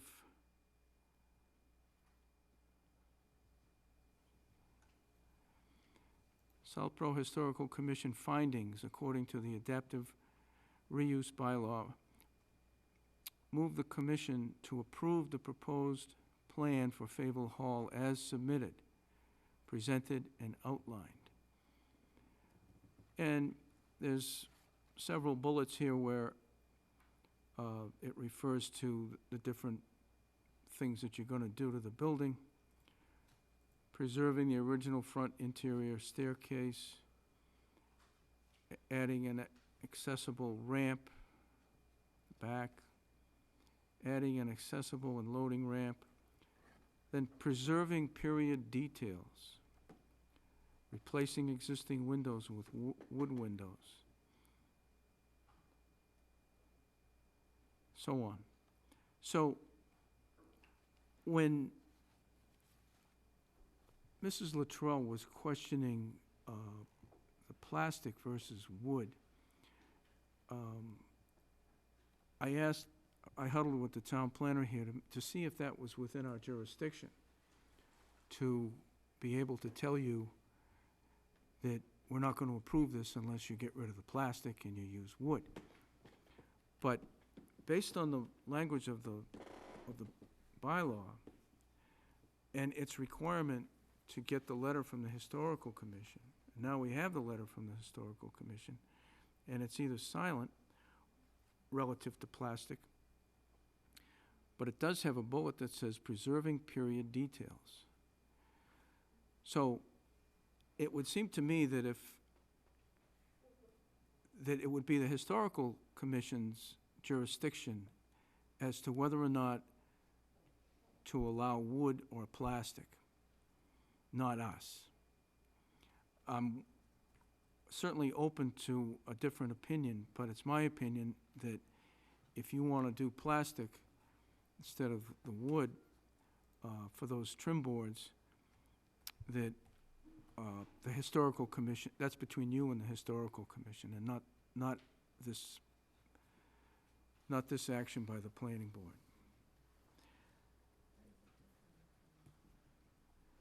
And then the last thing is the purchase and sale agreement had reference to a time frame of 30 days for the, once the, microphone. I'm sorry. So when you were, submitted your proposal, there was 30 days, there was a 30 time before you had to get a PNS started, correct? And then there's a 90-day time frame for closing, from the day you did the PNS to the day you're supposed to That was close. all been extended with Aldo Cipriano based on the fact of it's taken forever to get the permits. Okay. That's the point I was, wanted to make public, is that what you just said. And the solicitation had that in it, that these 30 and 90 days can be modified as long as it's coordinated with the town council and selectmen. Of course, town council doesn't do anything without, especially in this nature of work, without the selectmen being involved. So I just wanted the public to know, and you to know, that we know that we're at this point in time, how many days out from the 90 days, it doesn't matter relative to the agreement, because we're still within the requirements of the agreement, which is to have town council involved in any extensions, and that's where we are now. And we've used, Mr. Chairman, we've used, to add to that, we've used due diligence. We have not stopped for a moment throughout this, it's not like we're sitting on our behinds. We've been moving forward, because there's not just what in front of you here tonight, but it's also prior boards. You know, it's a very complicated site. I mean, it's small, but there's a lot to it. There's a lot of moving parts, and you have to have one thing before you can ask for the other, and that's where we are. And I really commend Mrs. Luttrell relative to her concern about the lighting, and Mrs. Houlihan, and the native plants. This is a relatively small site compared to some of the bigger stuff that's along Route 9. And this is our first adaptive reuse. I think it's important that the planning board, unlike a normal site plan approval where we're dealing with modern requirements, you know, this project is around 1910 is the time frame.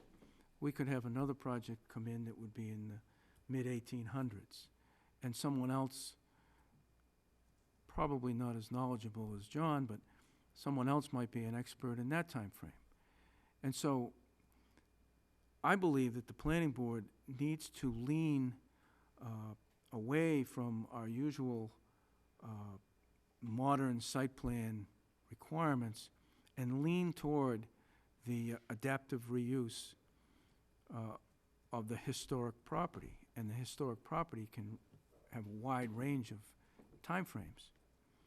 And hopefully we would be dealing with people that know far more than we do about the history and the requirements to do that renovation and the restoration. So I believe that the board should be leaning toward what the proponent is proposing, even if some of these things are not native, if the lighting doesn't meet the code, and as you explained, either you don't light that side door, and that would be a concern to the board for safety, or if you do light it, you're automatically violating the current code.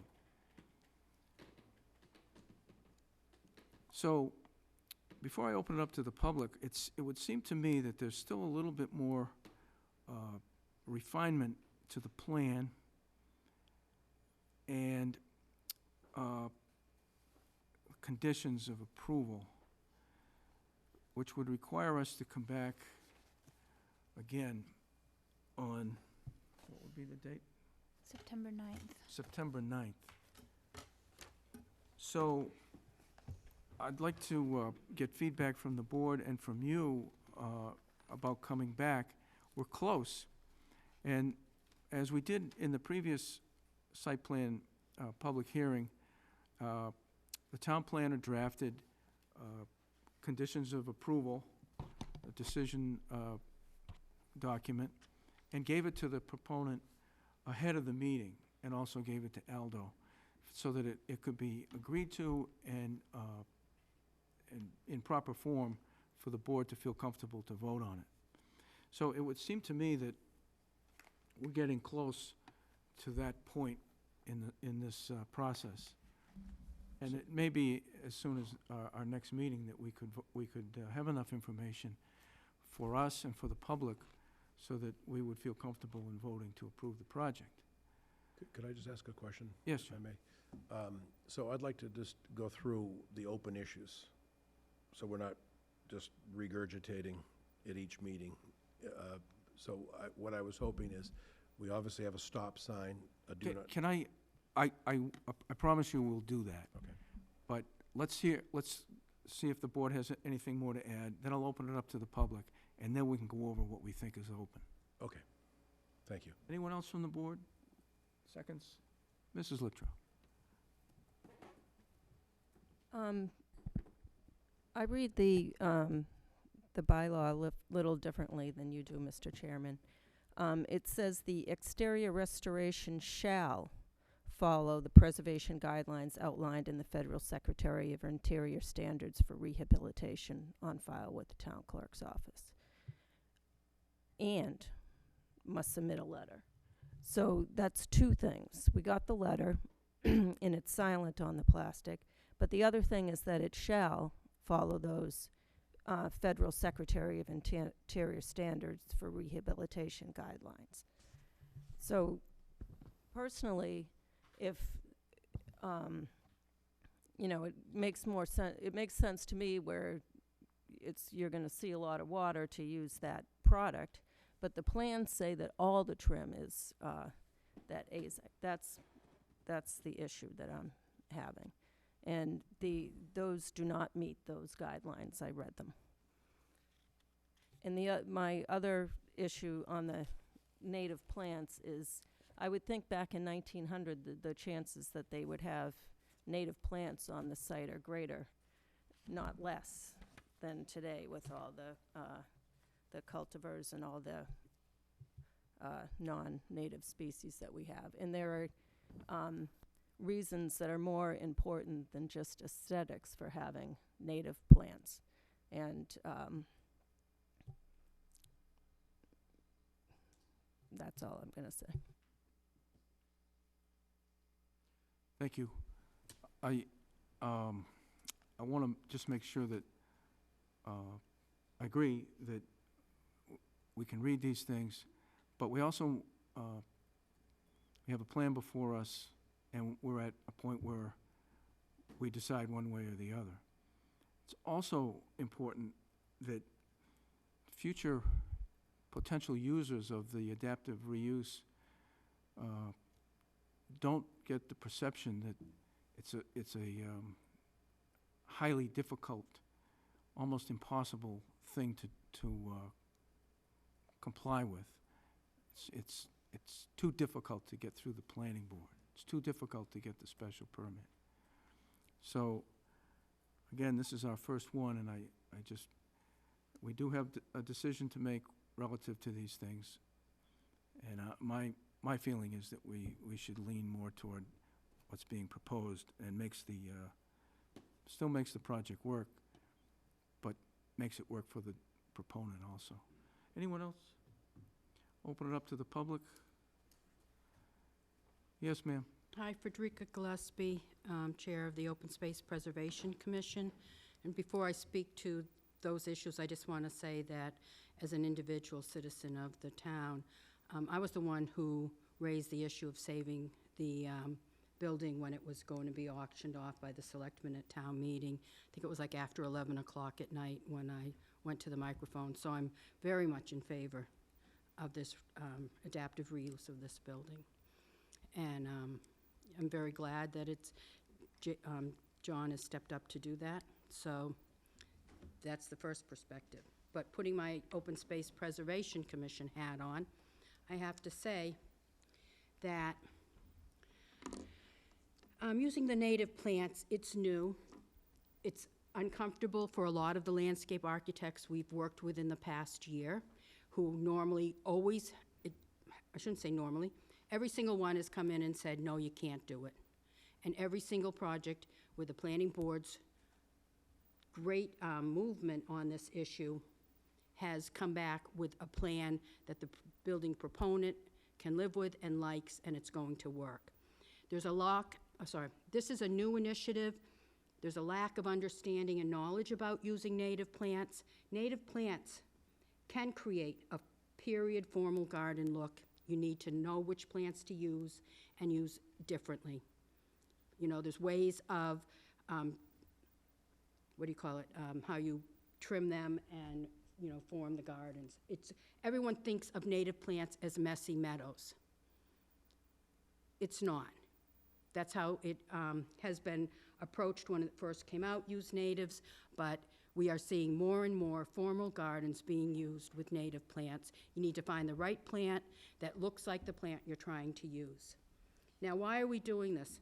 It's a global initiative, and it doesn't matter that this is a small space, it all matters. In Southborough, we're in our 5th year of a significant research project on pollinators and native plants. This has national significance and probably global. It is going to be a big deal when it gets published. We are working with Dr. Robert Gegeer of WPI and now U of Mass. We also collaborate with Dr. Roadhouse, a professor at Wellesley College. These are significant scientific studies on the importance for all of us. And it's not about just having pretty butterflies and bees. And what we're learning is you can have a plant that's not native and it could be covered with bees, but it is not providing the pollination services required from our native. It didn't co-evolve with our native, and it often is just supporting one species of bees. I didn't know this, but when we started this bumblebee survey, that we have 9 species we should have here in town. We're down to 6, maybe now down to 5. I didn't know there were 5 different types of bumblebees, or 6 or 9. I thought they were just bumblebees. We're finding that there's just one bumblebee using most of these non-native plants. That bumblebee is out competing the rare, going extinct bumblebees. It's important. And you can create a beautiful look, formal, fussy garden. You know, we're doing landscaping is not here just for the aesthetics, but I am saying you can If you work hard, find the right landscape architect, you can find an aesthetically pleasing garden that will replicate what he is trying to achieve. I would also say we heard tonight that some of the plants on the design aren't required. Then they don't have to meet the recommendation of your bylaw. But every single one of the required plants to meet the requirements should be a native. And if anyone had asked, we could have told them about the new list for street trees. We've worked with all of the other applicants. They're using them. There's not a list on Go Botany, so I kind of take issue with that. There are thousands and thousands of plants in Go Botany. So it's not like you can go through and find a list. You need to know what you're looking for and then look up just to check if it's native to New England. That's the use of Go Botany, to double check the native to our region. But for the past year, every single one of your permits has come out using natives. And it hasn't been easy all the time. And there's been, some hiccups, but, you saw the first applicant here tonight. He walked out thanking for the work that the Open Space Commission provided working with him on that. And we've worked with all the other applicants as well. We're not landscape architects. We don't need to work with the applicant, but it needs to be native plants. This is important for the future of our community, and every landscape matters, so thank you. Yes, sir. Can I just make one point? Because I haven't even got a comment from Open Space yet. It's over there. You got it today. Or you put it there. I'm just saying, we've been in the hearing process now it's our third hearing, and we're getting it tonight. So I'm just disappointed that the statement's made that I'm supposed to seek something out. I went to the website. I got what I thought was the Bible on trees, and I consulted with my client on what he wanted to use. So I feel like I am meeting the performance standard, that I did do this properly. Is that the 2010? I just want to check. I got it at the website. That's what's we here. haven't published the. There's nothing final telling one me yet. not to use it. There's nothing's telling me not to use it. So all I'm saying is that I will take exception to the fact that I'm getting a comment tonight. So I've gone through three issues on this, three revisions, okay? I haven't incorporated anything different because I haven't got that comment. And then I am using the bylaw. So I do feel that that's a bit of a push on what we put forward as being incorrect when I believe it is correct.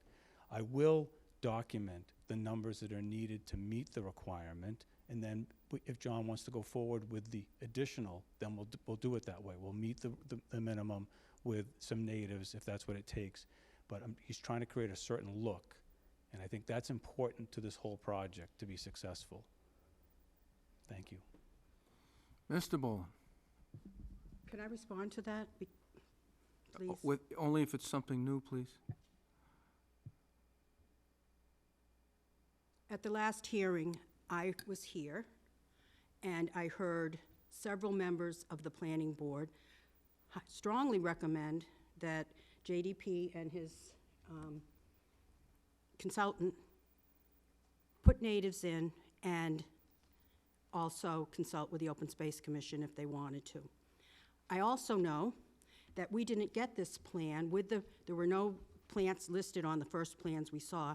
We didn't get this till after Wednesday afternoon, and I didn't have time to jump and read it until today. So this is not new to the project proponent, that there is a desire from the Open Space Commission and from this planning board to use natives. And it's not,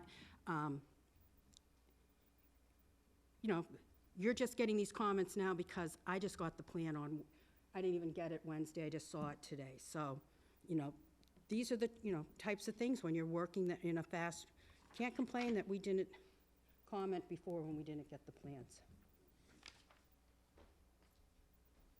Anyone else? Mr. Boland.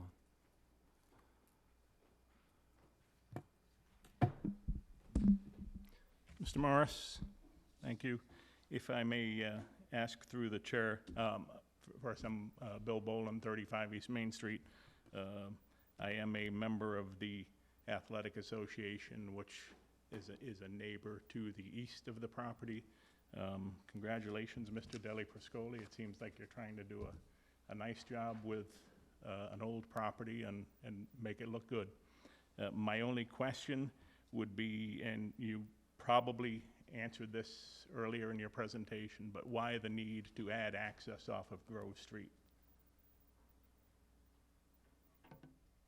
Peter? We wanted to have another way for emergency vehicles to get in and out of this site, not just have a dead-end site. And that was important to us from our perspective on design. And then to get to the handicap parking spaces and make handicap parking more accessible to the building than what currently exists today, we have a ramp that's in the front of the building that takes away from what John's goal was, to restore the building to its original intent. So we had to put the handicap ramp here. So to put those parking spaces down here and then have that remote location didn't make sense to us. We always try to get handicaps as close as we can to the door in which the handicap patron is supposed to go through. So that's why it's there, and that's why it looks the way it does. And we just did not want to dead-end the site. My concern as someone who goes down Grove Street plenty of times, sees the traffic, if there's people in the playground, if there's a ball game going on. The end of Grove Street at Central Street is very, very narrow and restrictive. If you look at the diagram, right at the corner where the building is on that northeast corner, there's a phone pole right there. So it makes it very difficult, anyone coming out of Grove Street, to turn onto Central Street going north, especially if someone is coming in from the south. The Delata property has high hedges along the other side, which make it difficult for people coming from coming from the south to see cars coming out Grove Street. I just see if traffic is increased going in there, if people going to the park are going through and accessing the parking lot in that direction, I'm just guessing you will see a fender bender or worse there, with someone coming out of Grove Street and someone coming down, not stopping quick enough and crossing that line as someone is trying to come out and avoid that pole. So that's something that I see as an issue. That's up to the planning board. Everything looks like you're trying to do things right, but that's something as I see as a concern. There's no access off of Grove Street now, and to add it there, I think can be a little problematic, but that's up to the planning board. Thank you. So going back to that, ours is strictly an entrance off of Grove. We're not exiting any traffic on Grove.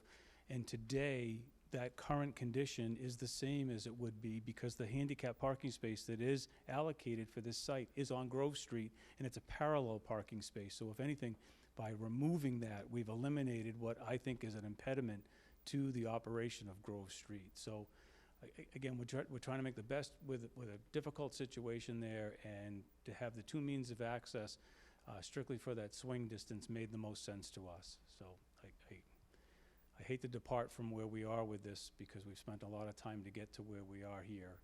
To eliminate the one-way only entry off of Grove Street, I think would be an impact to the site, to not have that second means of access. So, thank you. Okay. Thank you. Thank you. Earlier, I said that we're approaching the point of draft conditions. You don't have them, the board doesn't have them. The town planner drafted conditions this afternoon, and we're going to go over those. And one of them deals with this letter that we received from the fire department, fire chief, and it's dated July 25th, 2019.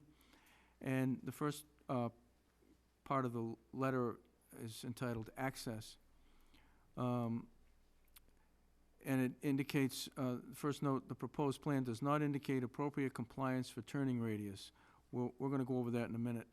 And then the fourth comment talks about all access roads and driveways shall be a minimum of 20 feet wide. And then it references Mass Reg 527 CMR Chapter 18. Then it states, the proposed plan indicates 15 feet and 24 feet wide. The 15 feet is acceptable as long as it is one-way only. And I think that's where you're at. It is, and honestly, we could have shown it as one big sidewalk along the edge, and it's just a eight-foot berm. We made it so the fire department has full access around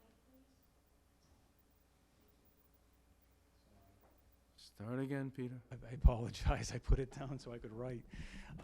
So the driveway is 15, but then we've got a bituminous concrete sidewalk that's right adjacent to it with the berm along the edge. The idea being is that they have effectively 20 feet, so that they do have that full turning movement through there. We've used this before on other sites. It's very effective, so they get both. We keep the travel down to a narrow area, but there's enough width there. So that's why it's drawn the way it is, and we did make sure that the fire apparatus could take that turn. Thank you. Okay. Anyone else from the public? So what I'd like to do is have the town planner go through her draft conditions, and then, John, you can have the second to the last word on this. Feel free to add, subtract, modify what she has drafted. And then at some point, hopefully right after tonight, she'll send those to you, and there'll be the usual back and forth as to the language and the content. Karina?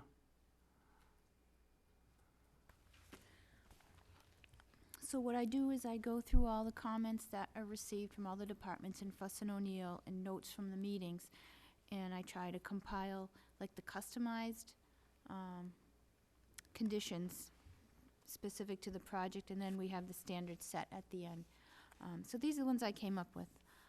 Number 1, the auction house owner shall apply for and obtain a revocable license from the Board of Selectmen with a clearly defined plan showing the subsequent encroachment to be constructed, the lines of the public right-of-way, and the line of the paved surface of the right-of-way. I think that was already agreed to.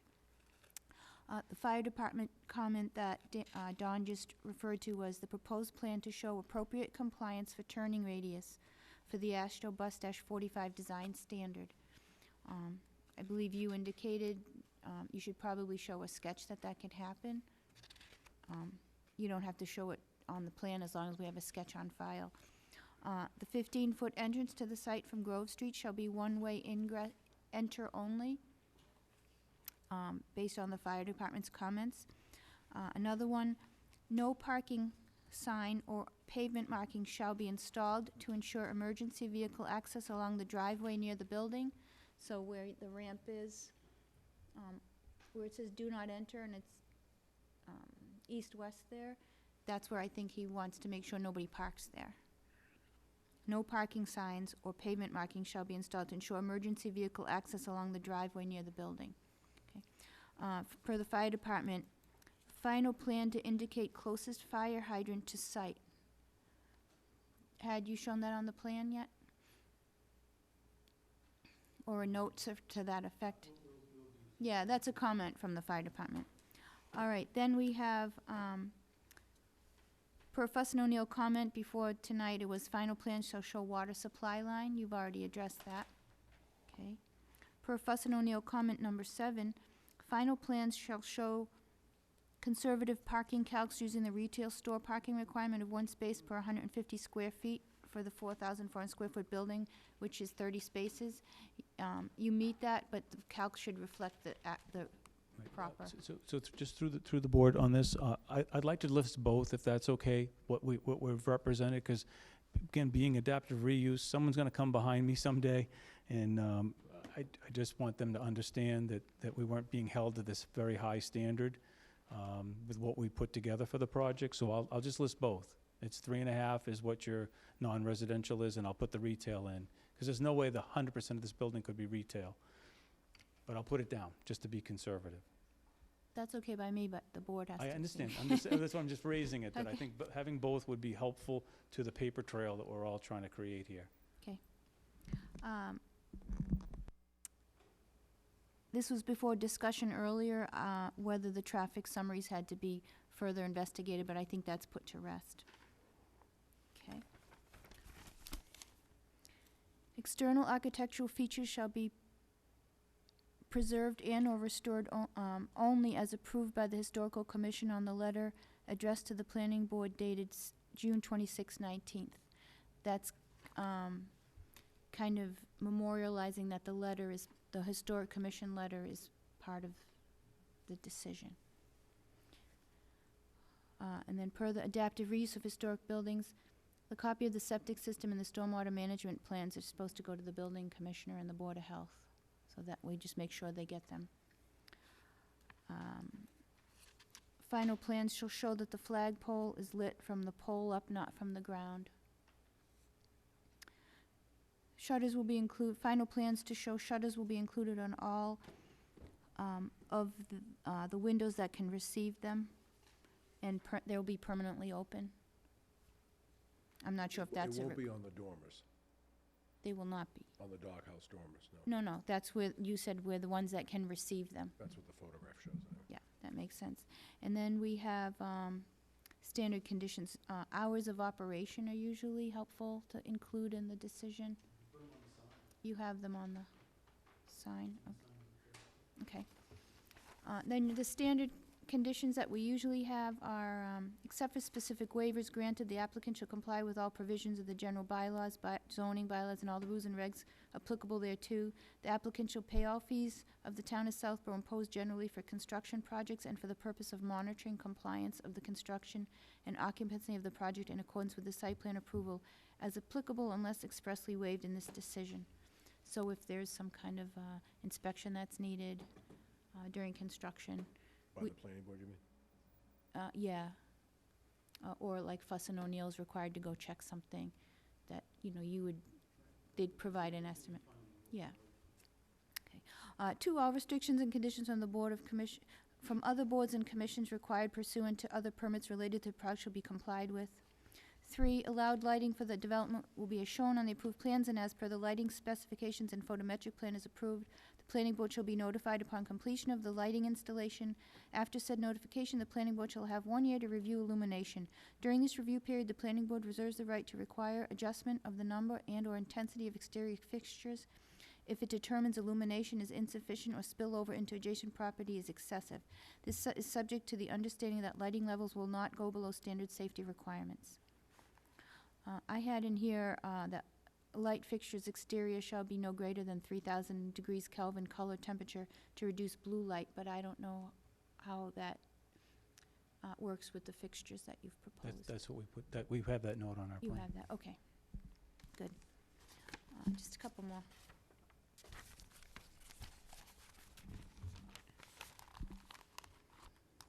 Landscaping shall be in conformance with the planting plans as submitted by the applicant and approved by the planning board, except as otherwise provided in these conditions.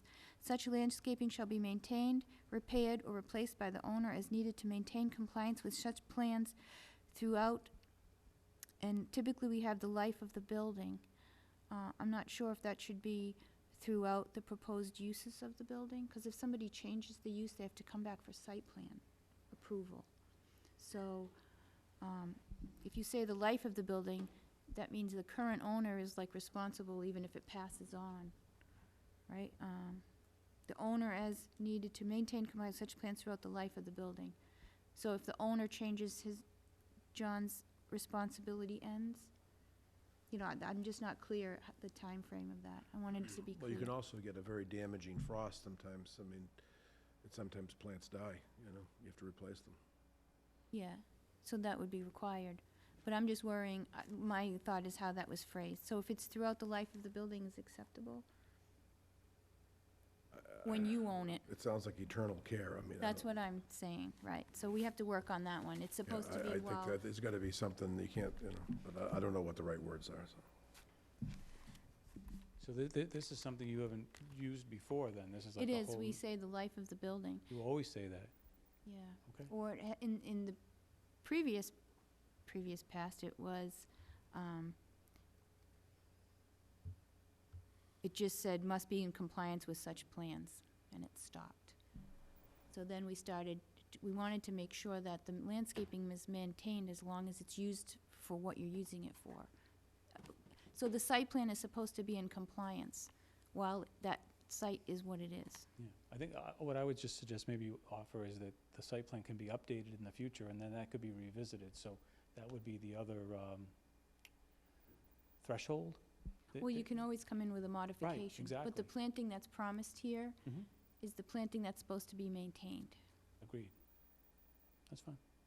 So we'll work it so the words come out right. And we're going to leave it at that basic statement for landscaping at this point. Correct, okay. All utilities serving the project shall be installed underground, including any extensions from the existing lines or poles external to the property? Is that the intent? The existing service or electric is overhead, so were you changing that, John? We'll attempt to. I like underground everything. Prior to lapse of the appeal period, 3 sets of the final approved plan shall be submitted to the planning board for endorsement. Prior to the start of construction, the major site plan approval and the special permit for adaptive reuse of historic buildings shall be recorded with written proof of recording provided to the planning board. After final plans are recorded, a copy of the plan shall be submitted to the planning department along with electronic PDF files and AutoCAD files for the project at least 1 week before pre-construction. I'm not sure that the plans will be recorded unless the planning board wants the site plans recorded. With the lid, the plans are recorded, but there is no lid here, but this is a special permit for adaptive reuse. Right, but the plans are on file with the town, and we could do 8.5 by 11s without, because these aren't set up for registry. I did put the endorsement block on all of them that we had talked about, but Yeah, the question is if it's just a good practice for historical records. I understand, but if I'm gonna do this to a registry standard, it's a whole nother ballgame, and that's never been contemplated. So what I'm saying is that if we can easily put them on with the decision as 8.5 by 11s, and you'll have the plans and the dates, and it'll be very obvious to someone what they look like, and you'll have a copy of them here at Town Hall. Well, that may work because typically site plans aren't recorded. Right. Plus, if somebody sees it on record, the small ones, that would beg the question that obviously look further to come to the Right. town. And, you know, if they want to look at something larger, they obviously would expect that you'd have it here either on, computer chip or an actual plan. So we could refine this to say that with the decision, a reduced copy of the plans will be recorded with the decision. That's fine. Is that acceptable? Okay. Reduced copy with decision. A pre-construction meeting with the planning department shall be held prior to any construction activity on the site. At least 14 days before the start of construction, the applicant shall provide written notice to the planning board of the anticipated construction start and construction schedule. Prior to initiating site disturbing activities and construction, the applicant shall provide in writing the name of the person responsible for the site disturbing activity and the responsible person on site during construction to the town planner and the building commissioner, so that if there's problems, we can contact. Well, you're We looking know at who's it. in S&P charge. requires the Sitting in same front of thing. you now, that's the person you call. Okay. So you just have to submit that officially saying, I am the person in charge. Prior to construction, a copy of the SWIP and a fully executed stormwater operation maintenance plan stamped by a PE registered mass must be filed with the planning board. You're also doing that for the conservation? Right, I was gonna say, our S&P does all the So things you you're have already... to give us a copy yeah. too. After construction is completed, as-built plans shall be submitted to the Department of Public Works, the Building Department, and Board of Health. The as-built record plan shall include all structural stormwater controls and treatment BMPs required for the site and show deviations from the approved plans, if any. It's gonna be general as-builts of the project. This was taken from a lid. Okay. So just so you know, it'll be, as-built plans will be required. The as-built plan shall be stamped by a professional land surveyor or civil engineer and accompanied by a letter from a professional engineer certifying that the construction was completed substantially in accordance with the approved plans. That's typical. The major site plan and special permit for the adaptive reuse approvals and conditions shall apply to the operator, owners, and all successors. So I think that the intent is if this project, if you sell this as an auction house, that these conditions still apply. So if you're selling it as If they the want to same do use- something different, they have to come back and see you. Correct.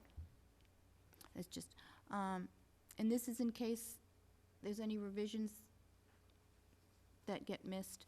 Final plans shall be revised in accordance with the minor revisions requested by the planning board and discussed at the final public hearing as part of these conditions. So if something pops up at the last meeting and it's just something missing on the plan, the final plans will have to reflect those, any of those little changes, that's all. And that's what I have. Thank you. John, did you want to add? Well, those are pretty comprehensive, and they cover everything. I just wanted to be sure that, we're gonna be looking at the shutters on the next plan. We'll a little more definition on what's being used on the trim, and the stop sign, the stop and one-way sign. Those were the three big ones that I remember. Is there any others, Peter, any other little plan changes you're making, or? Well, We're Peter just- mentioned the requirement for the landscaping Correct. and that Native versus non-native. that you, we'll have a discussion about, I guess. And then just documentation of the light for the flagpole on the pole itself, not from the ground. That's a condition here. Right. We included that. I'm And the gonna have it hydrant. on the architectural. I'm just gonna tell the architect to include that. And we have the note already on our plan, but I'll make sure it's on his as well. And I'm gonna try and draft these up tomorrow, maybe before lunch, and get them to you, so you, because a lot of these Oh, all things right. are in there. That's my goal, is I'll get at least the conditions Right. typed up, so. Anything else from anyone else at this time? So, One more. oh, sorry. Yeah, I know that we have the list seeking compromise, so the native plantings that for the what's required, I think that was a good compromise. If what's required is a native plant, and then you can do aesthetically what you want with the ones that aren't required, I would like to pursue that. And then specifically on the flagpole, it would appear, I don't know, Just so we're clear, explain to me what we're saying there, because the planting plan there is what I want to do. I know, John. So what I'm saying is that I'll go back through that whole thing on landscaping, and my hope would be is that the London plane tree still is a good tree. I'll have to find out this new bylaw or new provision that they've adopted, which we don't have because I didn't find it at the I website. understand that. We'll see what it is. We'll see what that might change that tree. But if you can stick with this plan. That's what I'm trying to do, is give you what you wanted. But if we are responsible for some other shrubberies and other improvements on the site, we'll have to provide those somewhere else in a different fashion so we comply with the requirements, so that we are meeting the intent. So you'll have more. We'll look at it, okay? I think we got to find a compromise here to move forward. I want to get the votes that you need to get this done. The record for tonight shows that you haven't agreed to that, Right. but it also shows that We're trying. the planning board is asking you to Give We're it- all trying. give it a try. And then the last comment that I just had was the specifics on the, I have a impression that, I'm fine with the waiver on the rest of the property, the flagpole. I didn't know if there was a discussion uplit versus downlit. And if we're doing a compromise, uplit versus downlit. So I didn't know if there was a discussion on that. I think there was one recommendation by Mr. Mills, but I think it's something that should also be discussed. Thought it was agreed it was going to be lit from the bottom of the flagpole We prefer that. up. Not the ground, on the Right. bottom of the flagpole. And we'll limit that wattage, because if we're close enough to where we need to illuminate, it does not have to be very powerful. But it just has a better look to it from our perspective versus the downlit light, that's all. Anything else from anyone? So, in order for us to continue this public hearing, the approval period for the major site plan approval is August 31st. So, we would need you to request an extension. The special permit for the adaptive reuse is, that period ends on September 30th. So it may be convenient for us to grant an extended approval period for the major site plan to that same date, September 30th. Is that your request? Yes, it is, and if you would take a 5-minute recess when we're done, I'll fill out the form you have and sign it.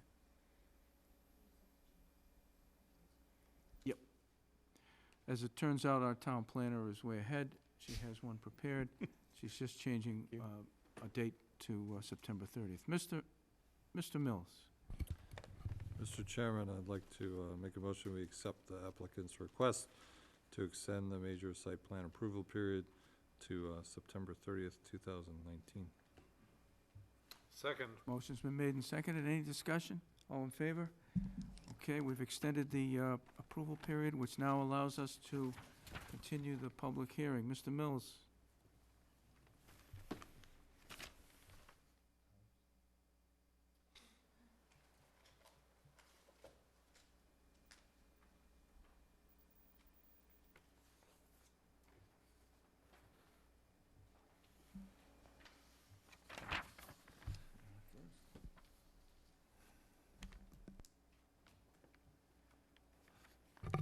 Mr. Chairman, I'd like to make a motion, we extend the public hearing for 4042 Central Street, Fayetteville Hall, major site plan approval to Monday, September 9th, 2019 at 7 PM.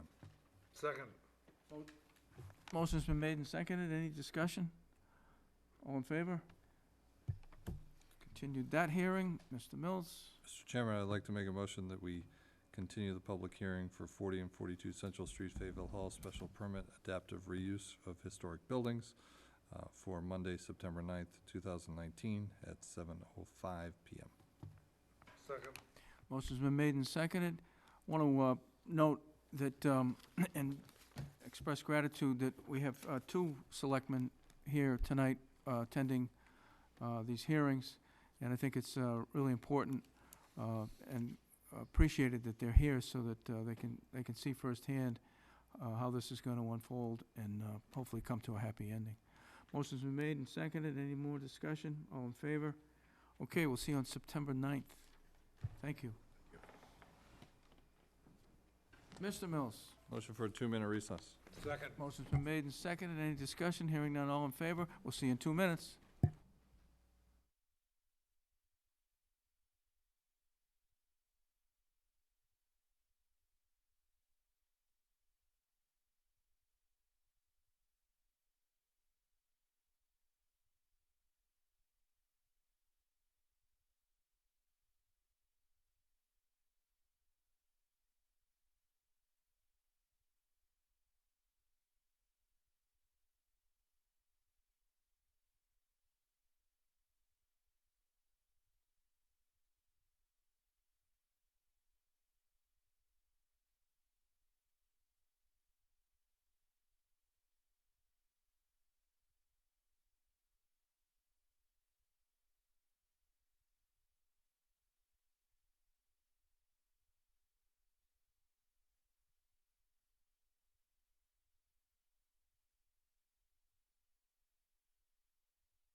Planning Board is back in session after a 2-minute recess. Next item on the agenda is a continued public hearing, 2 East Main Street, special permit, Village Business District. This public hearing is continued from July 22nd and August 5th. Ask the town planner to give us the update.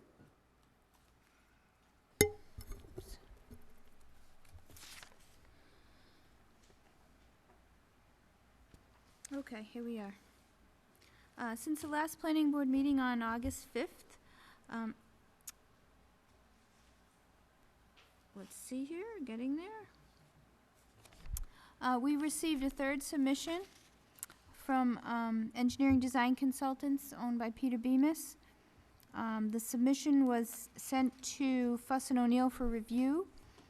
We've received review comments this morning, which were sent back to the applicant, the planning board. We also received a comment letter from the Conservation Commission, which we can read after. And in the interim, from the last meeting, Mr. Bemis was asked to provide staking of the building corners so that the public and the planning board members could go by and take a look. We also received a memo from the DPW regarding the Main Street and Newton Street projects and the status and information regarding this project. There were prior fire department comments received and distributed, and that brings us to this point right now. Very good. Good evening, Mr. Bemis. Welcome back. Thank you. So again, we've got our 3-sheet set. The revisions were made. Not a great deal of additional items had to be added to the plans. In particular, on the first sheet, we did put a sidewalk in on what would be the northeast side of our proposed building. That was at the request of DPW. Karen had indicated that she will not be running a sidewalk on the west side of Newton Street. It will only be on the east side. So she had just said, if you're going to be taking pedestrians that are going to have a sidewalk here on East Main Street, getting to this point, why don't you have something to bring them around the building? So I was like, sure, we can do that. So we added that. That caused a Fuss and O'Neill comment as a result, because we had already done all of our drainage calculations. But I can rest assured that a small amount of additional impervious area is more than offset by the infiltrative drainage that we put on that wasn't required as part of the plan. So we can either address it that way, or I'd hate to not put that sidewalk in. I think it's important to be able to get pedestrians from this side of the street to here without having to go across the street and come across. So that's one change that we have on the plan. They had asked for a staging area, so we incorporated that into the plan.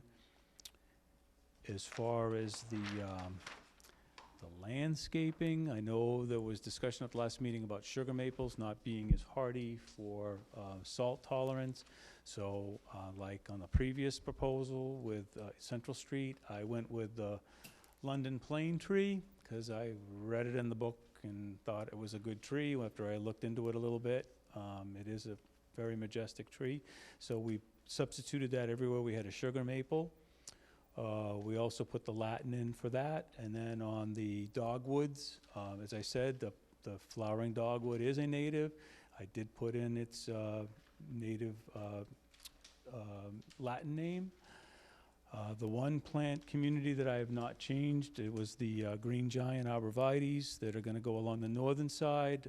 That is at basically the request of my abutter to the north. And she's not here this evening, so I know I've satisfied the abutter to the north with that. I did provide Karina with a couple of photos to show the difference between them. We just feel like the green giant's a much more hardy tree. The deer are resistant to it. So lighting, we changed the heights on the fixtures to get the photometrics to comply.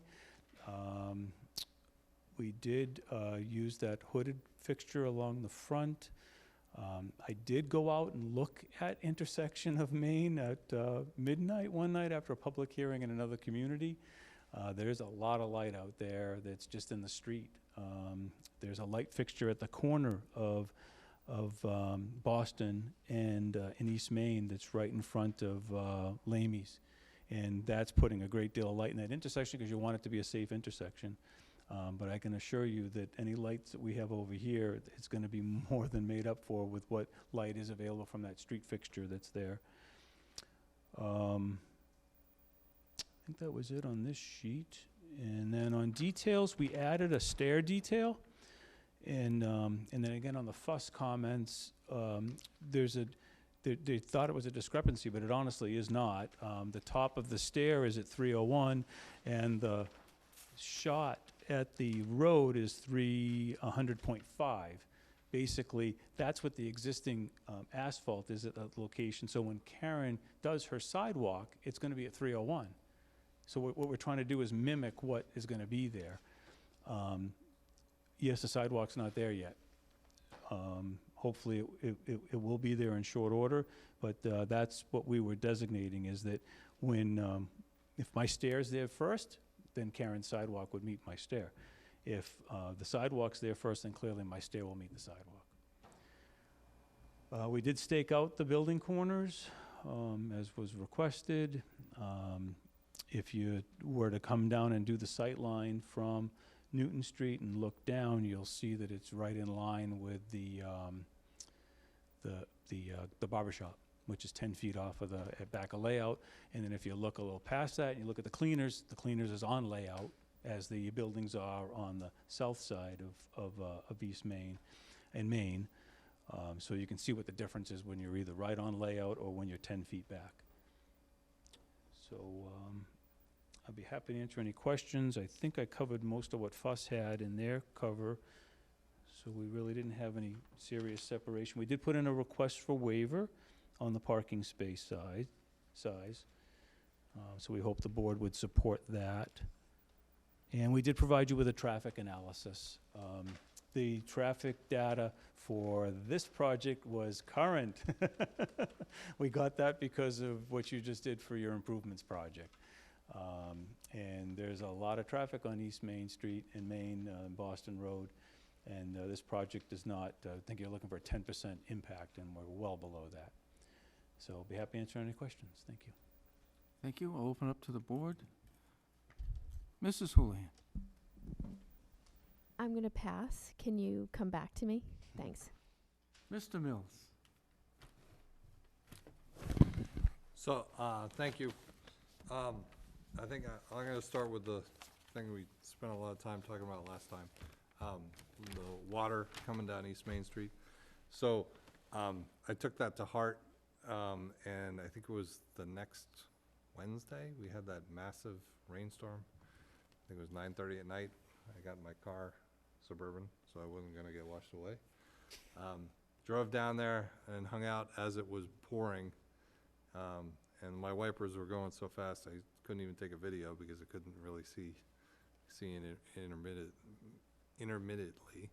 I parked in the Moro's Cafe to check it all out to see what was happening with water. And from what I witnessed, and I called Mr. Moros when I was down there, woke him up, I think. No, I didn't wake him up.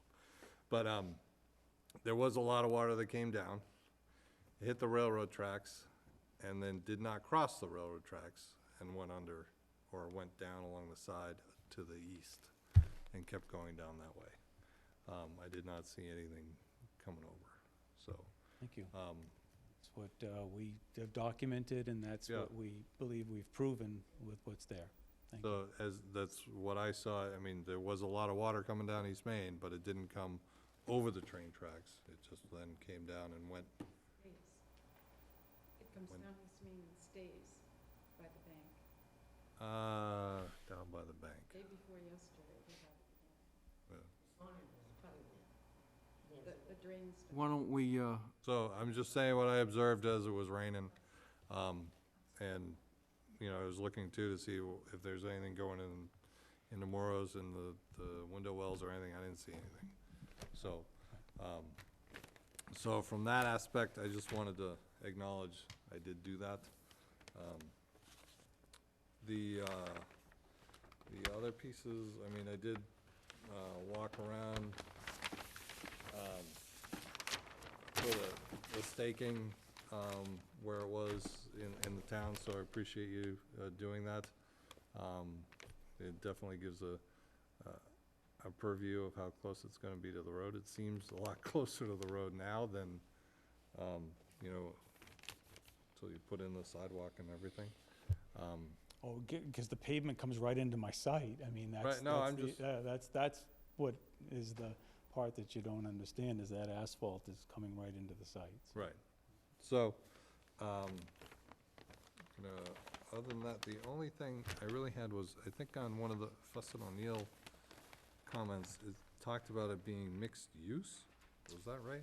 Well, we use that for the parking criteria, because we're basically coming forward with a basic office building with this proposal, so that is the use. Now, what they're referring back to was the zoning board of appeals decision granted all the uses that were in the table. We opted to not pursue those other uses with you at this time. We were just going for the office building. So Fuss had the history, but was wondering why we were selecting that. Well, we Okay. selected it for a reason. We said that at the first hearing. Okay, I just want to make sure we're still sticking to the one office Right. building. That's all I have. Thank you. Mr. Stein? So the comment 32, did you add the stockpile location to the plans? It's right here, yeah. Why did, I'm not sure why she did that. Okay.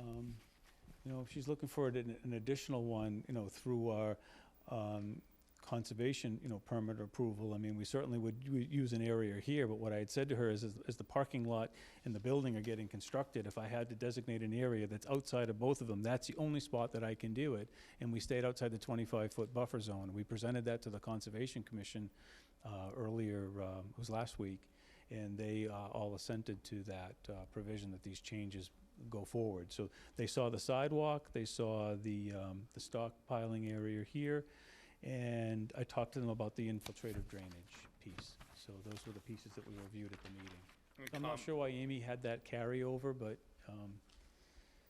and comment 25 about the elevation at the bottom of the stairs? well, that's what I had started to say to you about the stair. So Walter's detail that he added on the detail sheet shows what the stair elevation is going to be, and then on the proposed, well, existing grade, if you will, proposed grade at the street, we're talking about 6-inch difference, and that's really the sidewalk construction. So when the sidewalk gets built, it will get built here on the edge of layout, not on our site, and the elevation of the existing road there is at 300.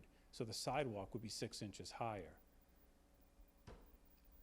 And as Karen says in her memo to the board, if we're here first, then her design is going to come to meet that. I mean, it may very well be that she concludes that she needs to raise everything up to possibly address what Mr. Morrow's concern is with his drainage problem. You know, I don't know that, but if they did, then they maybe would be meeting the next step up if my stair is already here. So, I mean, those are the things that we do as designers when we're making something work with infrastructure that's already there. She has to meet my driveway. If my driveway's here on Newton Street and she goes to build Newton Street and her grade was going to change that grade here at the street, but I've already got my driveway and she would have to then meet my grade or come into my site to make that transition. That's pretty much how we do all these projects. We just had Route 9 work done in front of our building, and the water used to stay in Route 9, and now it comes into my site. And I need them to come back out to fix my driveway apron because they put it in too low and the water's coming in from Route 9 onto our property. It happens. So, we have a comment from our DPW superintendent that says, generally speaking, the DPW's projects are road projects that will improve drainage. But it doesn't really,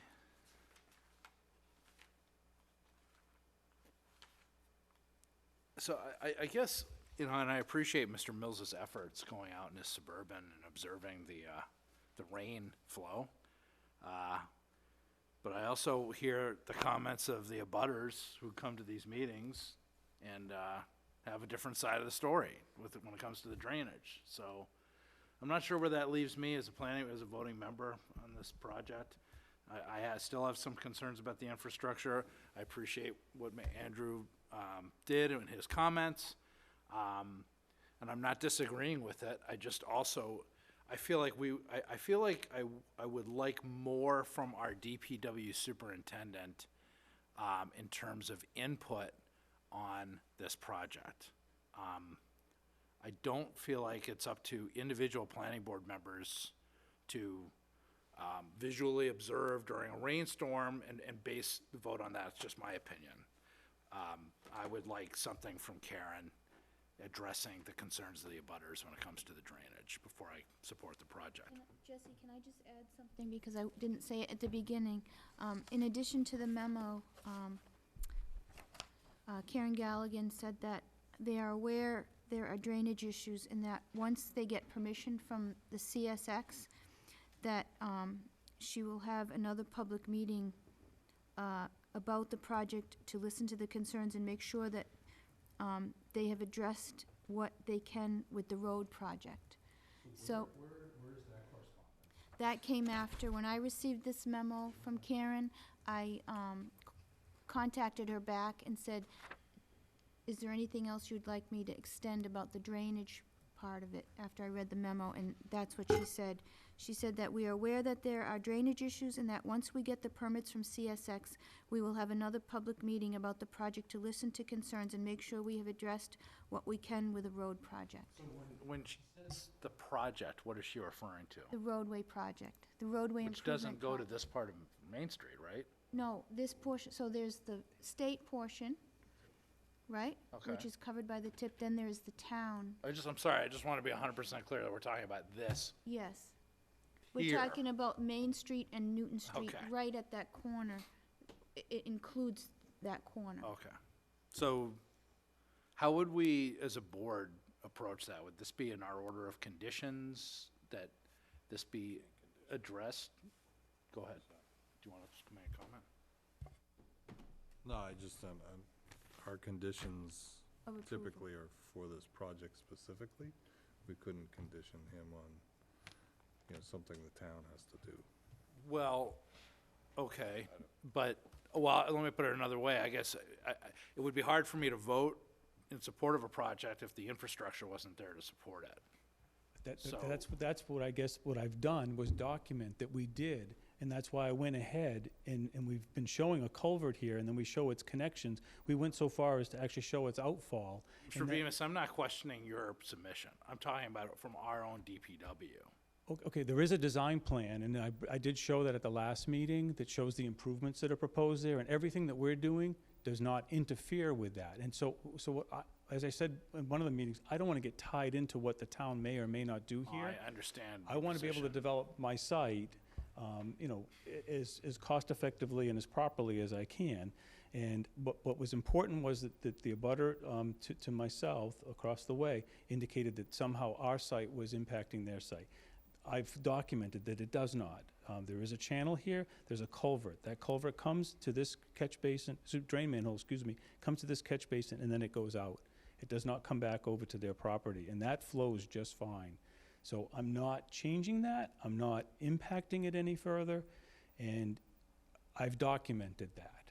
So I believe I've fulfilled my responsibilities and my obligations to you as a board member and to the town to develop this site properly. Now, again, the abutter to the south has the ability to hire someone like me to refute that, and they could. I mean, I can tell you that I've documented everything truthfully and accurately, so I would be hard-pressed, I think, for him to find someone that said that I was doing something wrong, but they have the opportunity to do that. No, with all due respect, Mr. Bemis, this is not, I'm not saying your submission is lacking in this area. Thank you. All I'm saying Okay, is, all right. internally, on the town side, I need something from the DPW. Okay.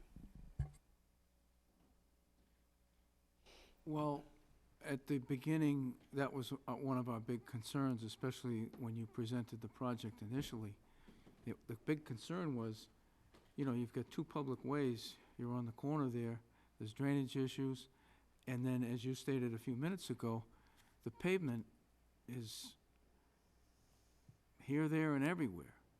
And it's hard, that's why we asked you to stake out where the building is, and I'm gonna ask you to do a little bit more if you can. But we wanted to make sure that what your concerns were not missed. And that's why we reached out to the Public Works. Karen does not work for us. That's why it's really greatly appreciated that the two selectmen are here tonight and can understand the concern. It seems like our superintendent has given us as much information as she has at this time. And as you state, if the Main Street work goes in first, then your building will meet up to it. If your building goes in first, then we expect the town, DPW and its project, to meet up with yours and still have it properly drain and function. This is the opportunity, and that's why we brought it up a month ago. If the town has any issues with what you're proposing, the DPW has any issues with that, they have to speak up now, because you're entitled to move forward. And this board would like to have a fully integrated set of plans that shows how the street and the sidewalks line up with your building, sidewalks and steps and entrance. We'd love to have that, but if we're being told that it's not ready yet, then we make our decision based on the information we have at the time. But the selectmen have to understand that. I don't think we're complaining about the DPW, especially after the latest piece of information that we got. And I'm going to ask Karina to read that now. And it seems like Karen has given us what she knows. Go ahead, please. I failed to do this earlier. It might have helped clarify. We received the memo from the DPW Director, Karen Galligan, this morning, and it said, I reviewed the information regarding the proposed construction of 2 East Main Street. I've also spoken to the proponent of the project, Peter Bemis. The DPW has no issues with the proposed project as it relates to the existing and the proposed public works assets in the area. The building as proposed will connect the entrance to the proposed sidewalk on Main Street. The lot entrance will be able to meet the proposed street, as will driveways to other properties along the route, and stormwater from the property is proposed to be handled on site. I understand that the planning board wants to ensure that the 2 East Main Street project works with the town's proposed projects on East Main Street and Newton Street. Fortunately, the DPW's projects are still in the preliminary stages and will be able to accommodate any changes to the parcel. Generally speaking, the DPW's projects are road projects that will improve drainage, walkability, and the road surface of the downtown area. The projects will be combined into one project. The project is contingent on CSX, which is the railroad, permitting to allow the town and the gas company to upgrade the drainage, water, and gas pipes in the CSX right-of-way. The DPW is also working with the CSX to have CSX improve the railroad crossing. The preliminary plans for the downtown area can be found on the 2 links in the memo. So if you go to the DPW website, you can see the conceptual plans. And then following that, Karen indicated that, you know, they would address further concerns once they have the permits from CSX with another public meeting about the project to listen to the concerns, to make sure things are addressed. My comment, and we haven't heard from the public yet, I guess it's a preemptive comment by me. There does come a point where, as a planning board member, I don't feel it's appropriate to hold up a project because of a town situation. That is actually a matter, in my opinion, for the Board of Selectmen, to direct the DPW to fix drainage in a town in a public way, where, you see what, I hope I'm being clear that, I wouldn't want a project to worsen the situation for abutters in any way, but when I hear that feedback or input from the DPW, then it becomes, I think we've kind of reached the end of that discussion for this board, in my opinion, as a voting planning board member. That's where I am right now, but I'm sure I'll hear comments from the public. And so we know this is going to transition over to Mr. Morrow's concerns. The planning board, at least myself, and it seems like the rest of the board, is believing Mr. Bemis and our consultant that none of the runoff from this site affects the other side of the tracks, which is where Mr. Morrow is. So something does.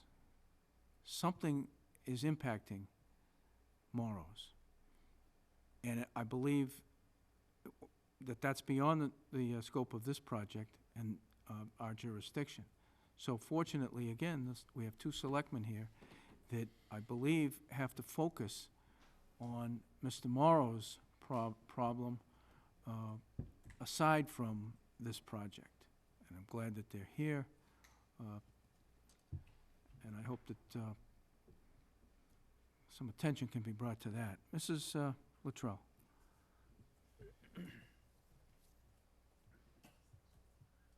Thank you. Not to beat a dead horse, but so it should be acknowledged that there's a problem with stormwater downtown. And there's talk of doing other things to change the zoning downtown, and certainly that issue needs to be addressed before we look at moving forward with increasing any density downtown. So can you just show me one more time where your drainage goes? Sure. So along this edge, there's a swale that's along the railroad track. So it's coming from north to south. It hits that head wall. And then that goes underground to this drain manhole. Drain manhole goes to this catch basin. And then from the catch basin, it goes to a head wall behind Lamey's. So our stormwater on our site, our roof water is going to be collected. Some of that will be infiltrated and discharged. And then our parking lot area will all drain to this spot here. That's a treatment basin. So it'll be pre-treating the stormwater before it's discharged, and then we discharge here at that same swale that's on the property. So all the stormwater stays on site and goes through the closed drainage system and discharges to an open swale that's located behind Lamey's facility. And so that storm drain, is that on your property or is that the town? The drain manholes, Yeah. right on the boundary. It's right there at the edge. And do they work? Are those the ones that are all clogged? this does, I gave you pictures of that. And actually, Okay. some of this had been cleaned from the prior time I took the pictures. And this time I gave you annotated, so you could be specific on which one it was. Okay. The only one I didn't open again was the drain manhole. But the catch basin I did, and the catch basin here, and the catch basin in front of Mr. Morrow's facility is located here. So all those three were documented. Okay. And they are fine. I will say there is a separate issue, because I know Mary's here in the audience, that catch basin is the corner of the bank. That is the one that is a failed structure. I did not take any pictures of that. It has really nothing to do with my project, but there is a catch basin over there that I know has had a pipe failure at one point. I'm not sure what the status is now, but Oh, and that's causing the puddling there? that's what right. So if there's a puddle there after a rainstorm, that there's the pipe had some failure to it. I think it does receive water, but it just doesn't allow the water to pass through the pipe very effectively. A lot of these pipes through here, as we documented in the pictures, are corrugated metal. Corrugated metal has an obsolescence period, and I would say that these pipes have probably met or exceeded that. And some of these catch basins are the old block one. Again, I took the picture so you could see they're block catch basins. So they were made by taking blocks and putting them on top of each other and stacking them.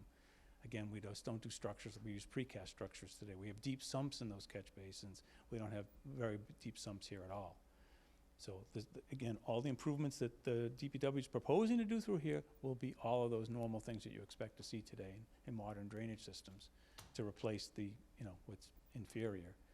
But I can assure you that the pipe from here to here is good and sound. The pipe from here to here is, and this pipe going out. There are limitations to these pipes, particularly one that's going underneath the railroad tracks. I mean, I gave you a picture of it, Yep. so you could see. Okay.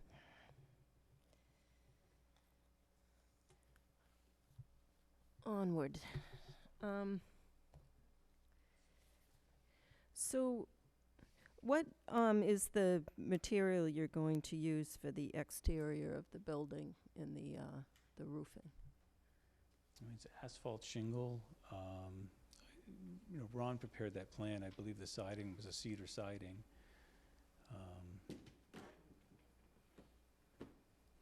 Or, again, it could even be a vinyl material. I mean, there's no reason why it couldn't be. Okay, so is it wood or is it plastic? I don't recall what Ron had put on the plans, but I will be, because I know we're getting to the point where we're trying to wrap all this up, I will have him explicitly state on the plan what each material is. I thought he did identify that, and we gave you a rendering to give you a example of what we were trying to do. We did the rendering back when we went to the Zoning Board of Appeals. Okay, so on the rendering in the architectural plans, there were 3 doors. Are 2 of them non-operational, or? Yes, that configuration, again, if we're going forward with the proposal, the way we think we're going to go forward, it would be basically a single or 2-tenant type building, so we wouldn't need to have all those doors. Okay, so this isn't what the building would look like? It was the best plan that I had at the time of making the submittal, yes.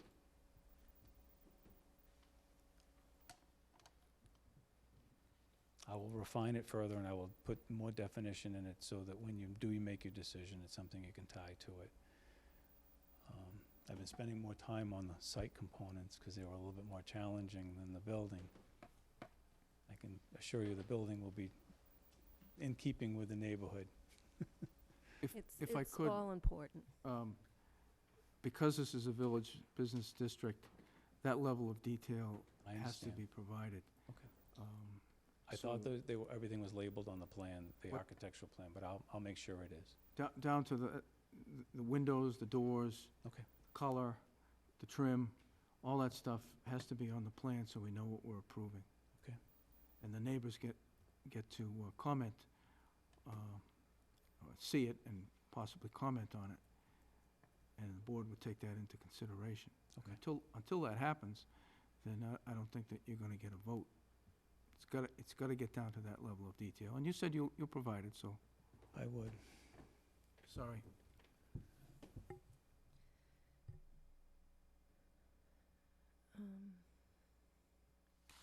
The other question on the parking, you're a little short on the required parking space. And for office space, it appears that the trend seems to be moving towards flex space, and people are looking for less interior space per person, and which would require more parking space.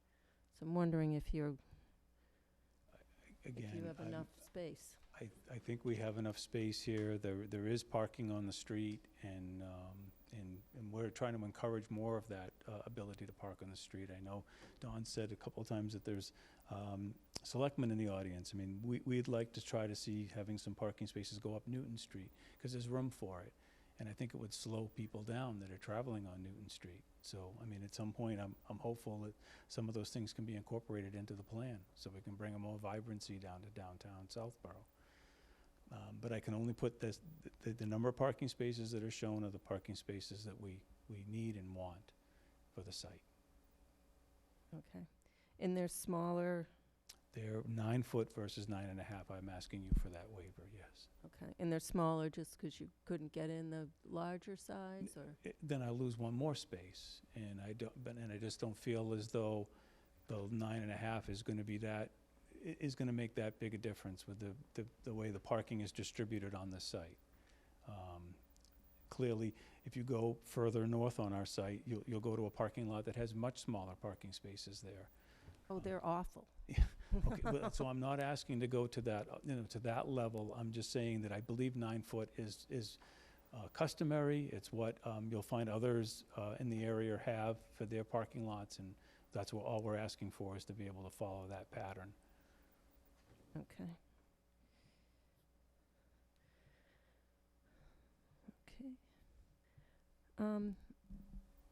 The lighting, when will the building be lit, like the hours? So I don't even have a tenant, and we're getting into some very tenant-specific items. I mean, we'll lock in, like I did with John, we'll just lock in some hours on the plan.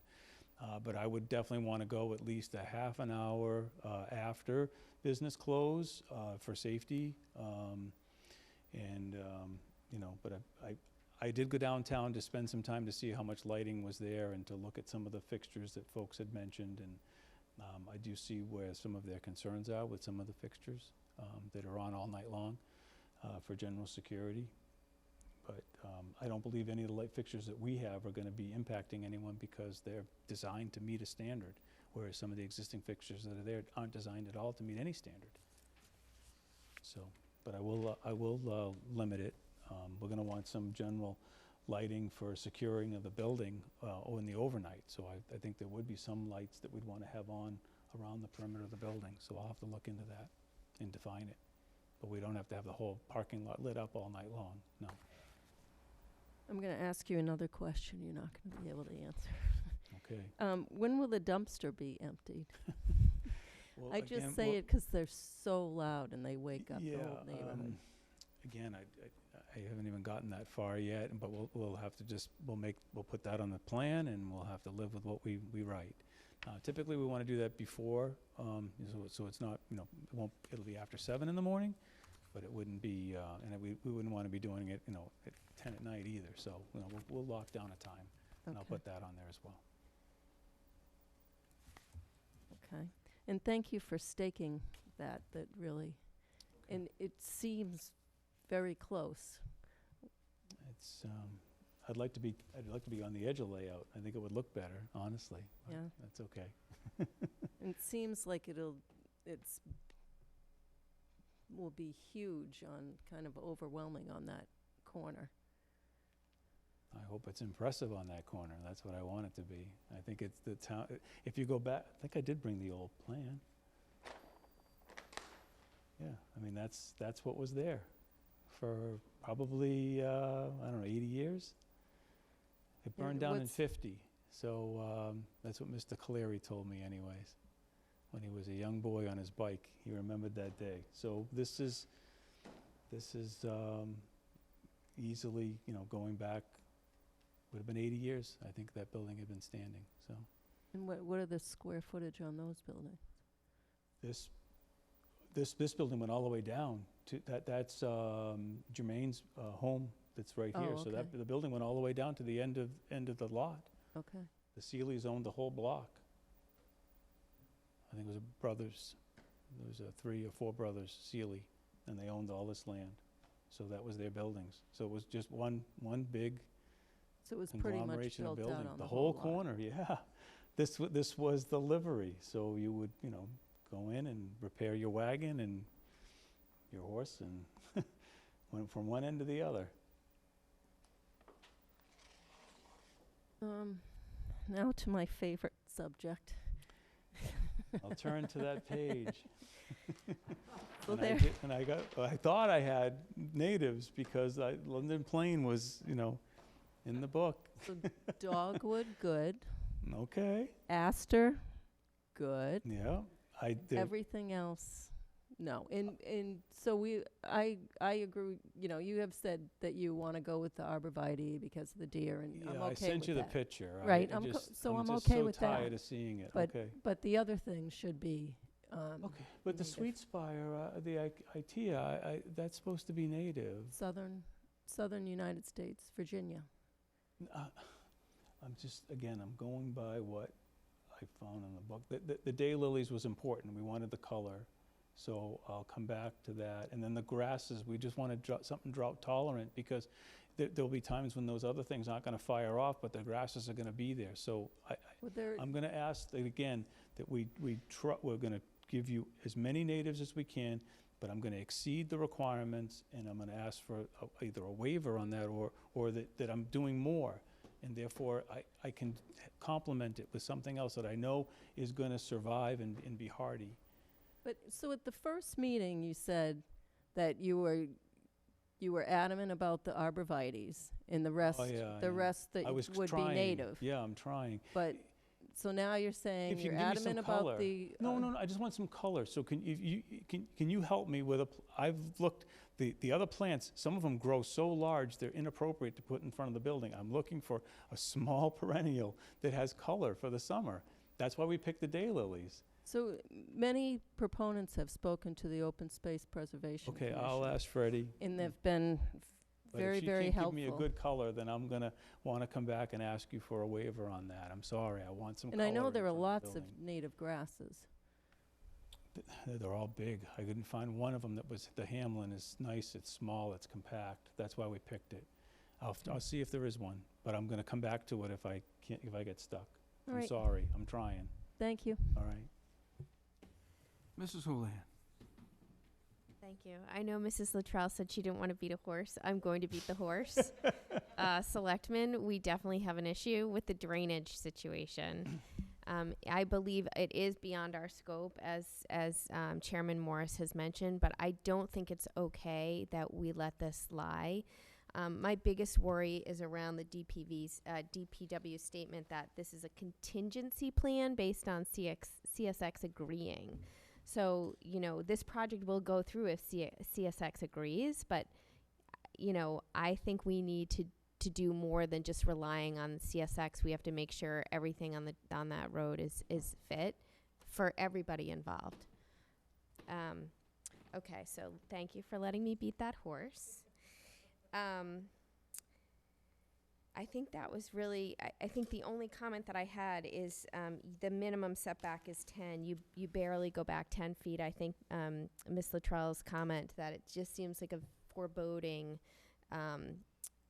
street corner, one with traffic coming around. My worry is line of sight to be able to, having it just 10 feet back from the where the stakes were, where I saw the stakes. It just seems like a very large building that could contribute to just challenges manipulating that Newton Street to East Main Street corner.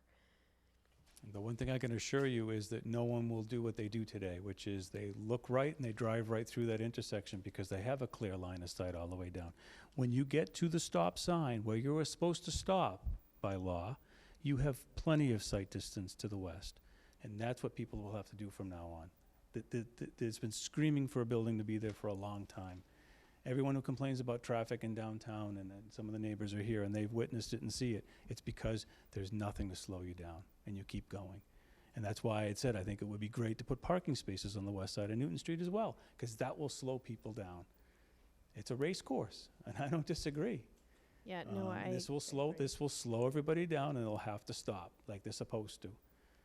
And just my only one comment is the width of Newton Street just doesn't seem like it could accommodate the 9.5 foot parking, which would be required in an on-street parking space as well, plus 2 ways of traffic and having a lot of freedom. So that seems like obviously another DPW evaluation, but it just seems like it would create too much of a narrow space. It's a variable width, and it's very wide here. So it's a lot wider than your conventional layout. So that's why I've said that there's a certain point it will work. There's room on the east side of the layout. And they're talking about putting a sidewalk in over there as well. So if they were to take full advantage of the layout that's there, there's enough room.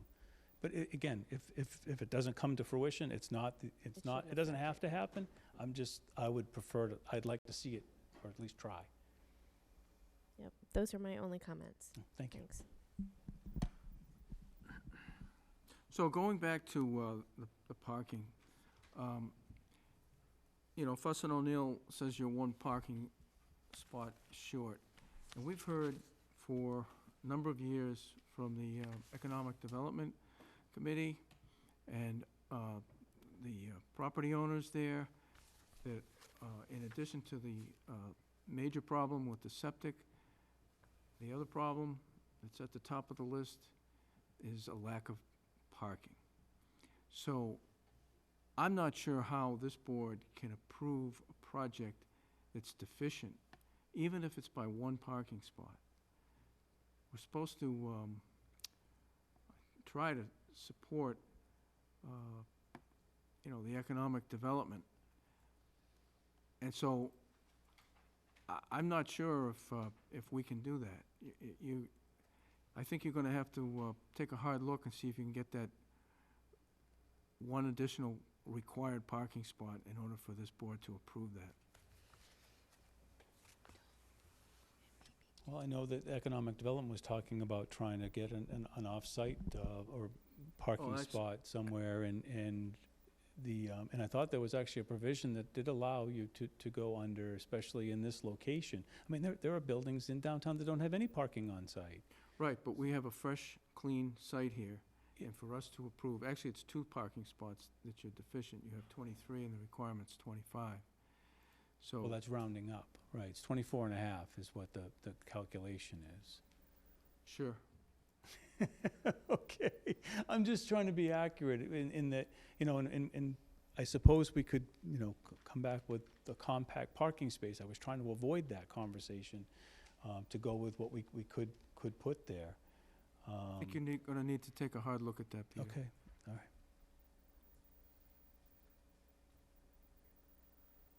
I'll open it up to the public. Any questions or comments? Mr. Morrow?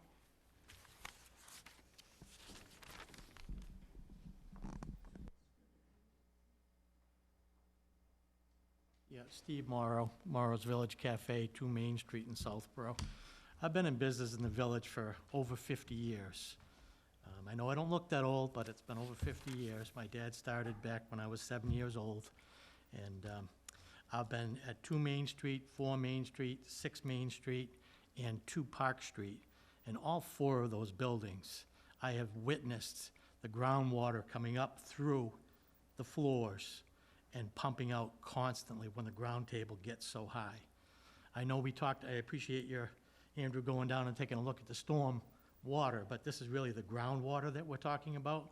When it gets to a certain level in height during wet seasons, our basements just become rivers. There's a whole underground stream and river that nobody knows anything about, where they go, how they go. Donnie, I don't know whether you remember when the pizza house was where the florist shop was. But when the gas tanks leaked on this site, it went underground around one of those streams, ended up in Angelo's basement, and we had to shut down the entire downtown because the town was afraid that the pizza house was going to explode. So there's a whole ground, brooks and streams and all different kinds of things going on here, and I just can't see adding another 750 gallons a day of water into an already existing problem. I really think, again, it's not just the surface water, it's when that groundwater gets up to a certain level that we have some serious problems down there. You can come into my cafe, and part of it's on a slab and part of it's on the basement, and there's a crack along that cement, and when that groundwater gets so high, it comes in like a steady stream, and we just constantly pump it out. So I just can't really see that happening on that location.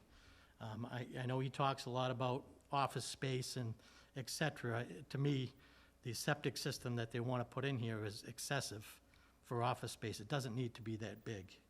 And just to see that building 3 stories high on that corner, 10 feet from the road, does not fit in the village district at all.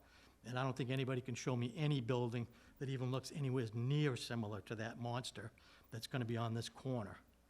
And I just think it would change the whole feel of the village district. And again, I've been there for 50-plus years, and I hate to see this go through. I want something there. It's been ugly since the day Mr. Bemis bought it and ripped down the gas station. And it would be nice to have something there, but I think this is just excessive for that location. Thank you.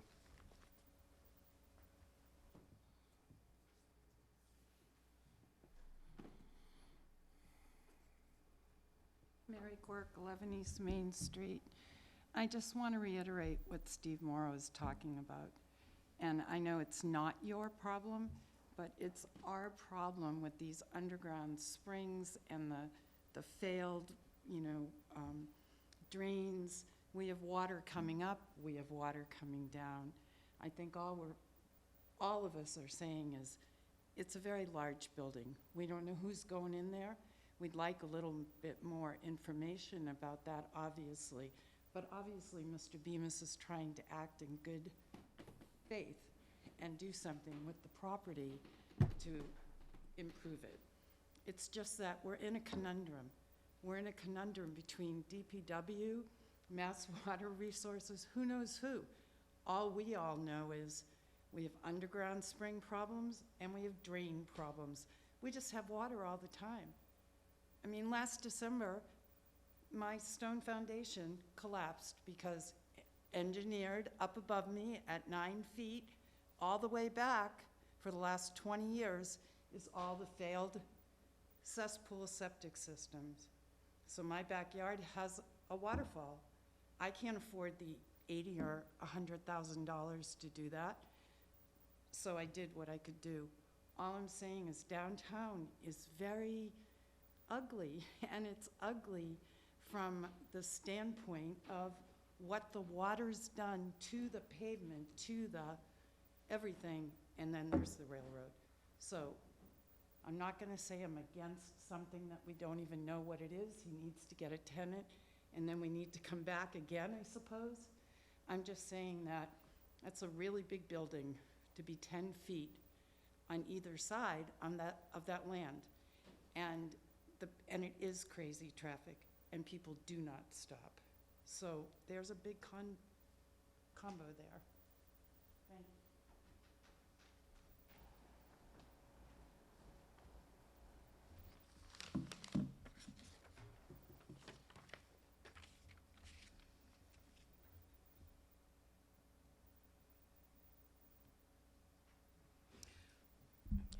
Hi, Freddie Gillespie, Chair of the Open Space Preservation Commission. I won't give you the long explanation about why native plants are important, but I would say that it is important for this site as well as any site in town. I did hear and I did notice on the plan that Peter is trying. He did add some in. It wasn't exactly what I thought when he said just the arborvitae and then everything else would be native. And I also heard him say he'd be willing to work with us. I want to be clear, neither I or anyone else on the Open Space Preservation Commission are landscape architects. We work with them, the developers, project proponents in the past, to make recommendations, suggestions, send resources where they can get information. But there's certain things I heard, like native grasses that are shorter. We can maybe help find that. One of the things, though, is with native plants, the senior center has a garden out front, and one of the things they wanted was plants in bloom all season long. Well, with natives and most perennials, aside from something like the Stella d'Oro, lilies, it's a phased approach. We did manage to get that. There's a flagpole garden, and it's in bloom. It's in bloom now. It was in bloom early spring, and it will be in bloom till, the frost comes. You can do that. It's a staged approach. Maybe there's a way to do that, maybe not. Maybe he needs to use some annuals, but I think we could come up with a better, more native landscape plan than that's there now, although I do acknowledge you did add some natives into your project. And I also heard loud and clear at your last planning board meeting there was no desire to push back on the arborvitae. I don't have a suggestion for deer-resistant screening trees because maybe when we move further down the road, we will have those, but we're not going to argue about that, but I think the rest of it should go as native as possible, and I think it can be done. So, thank you. And be pretty, because I'm aware this is also different. It's on a streetscape, right, as people walk by, and I think what a great opportunity to show how wonderful and beautiful native plants can be. So, I think we can do it, and I think I'm looking forward to having a conversation with Peter. Anyone else? Getting late. So, currently, the major site plan approval period goes to the end of August, August 31st. Our next meeting is September So currently, the major site plan approval period ends on August 31st. And our next planning board meeting is September 9th. The special permit for the Village Business District is, goes to the September 30th. So it would be, I guess, consistent to have you request a extension of the approval period for the major site plan to September 30th. Is that your request, Mr. Bemis? Well, as long as we're going to try to work towards the next meeting, getting an approval, because I'm trying to get a foundation in before the weather turns, and if we're going to be at the end of September and we're getting pushed, I'm just concerned about that, because there's an appeal period when we're done. So the sooner we can do it, I don't have a problem extending to them, but I would like to try to get this wrapped up at the next meeting. So if you're saying the same thing, fine. Otherwise, I'd just extend to the 10th or the 11th or something like that. And if for Well, some there'll be no reason- commitment from me or the board about what we do on September 9th. I It's up to don't you as far disagree. as submitting the I sufficient understand. materials for us to make an informed decision. If we don't have those materials, then it's not going to happen on September 9th, or it will be denied. Understood. So your choice, September 30th or the Friday Again, I'll after do the September 30th, 9th. but I'm asking to try to be prepared to do it at the next meeting. So will Karina be able to put some conditions together or in advance of the meeting? Of course I'll Yeah, okay, all right, thank you. That's all I want. So that's your request, September 30th? Yes. Mr. Mills? Mr. Chairman, I make a motion, we accept the applicant's request to move the East Main Street major site plan approval to September 30th, 2019. Second. Motion's been made and seconded. Any discussion? All in favor? That takes care of extending the approval period. Now we have to continue the public hearing. Mr. Mills, hearings. Mr. Chairman, make a motion, these are right times? Yes, should be. 7, 10, and 7. Because we're going to do 4042 Central Street first. So the next one will be 2 East Main at 7:10. 7. Yeah, but usually don't we go at least like a half an hour or an Why hour? don't you make it 7:30, 7:35? Well, yeah, okay, I think, because that one was posted already. Yeah, we can change the times. We're still within. Mr. Chairman, I make a motion, we continue the public hearing for 2 East Main Street major site plan approval for Monday, September 9th, 2019 at 7:30 PM. Second. Hold on.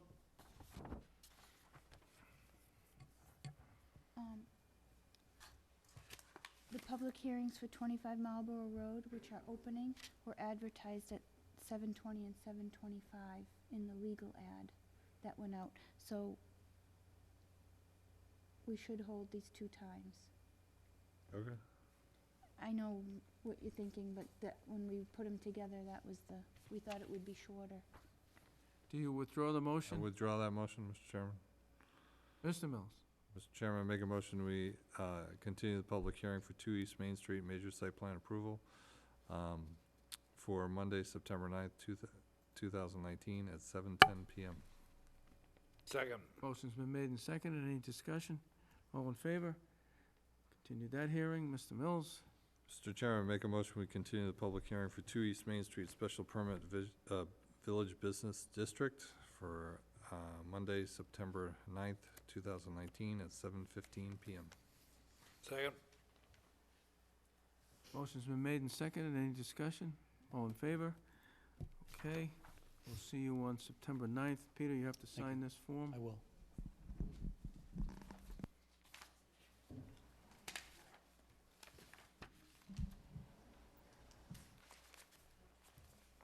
Next item on the agenda. 154, 156 Northborough Road, major site plan approval extension request.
We'll ask the town planner to give us the background on this discussion item.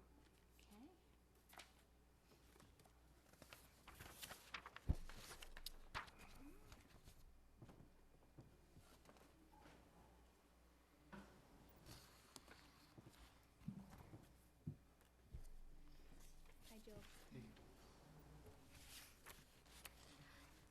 All right, we received a request from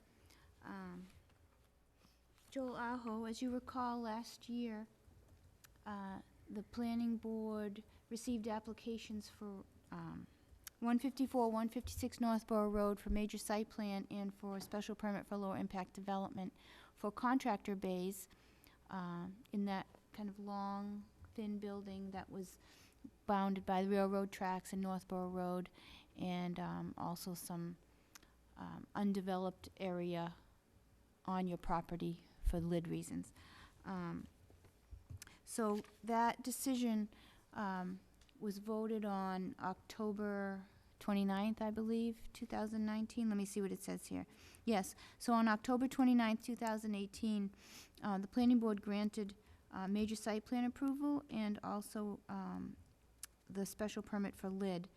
So there's a 1 year, they have to take action, start doing something for the project in a year, but because the applicant ran into some issues with the owners, since he was trying to purchase the property, I believe one of them deceased, right? They passed. So it caused a ripple effect of not being able to purchase the property. So to be proactive, and you can explain where that status is as soon as I'm done, but we received a letter from Mr.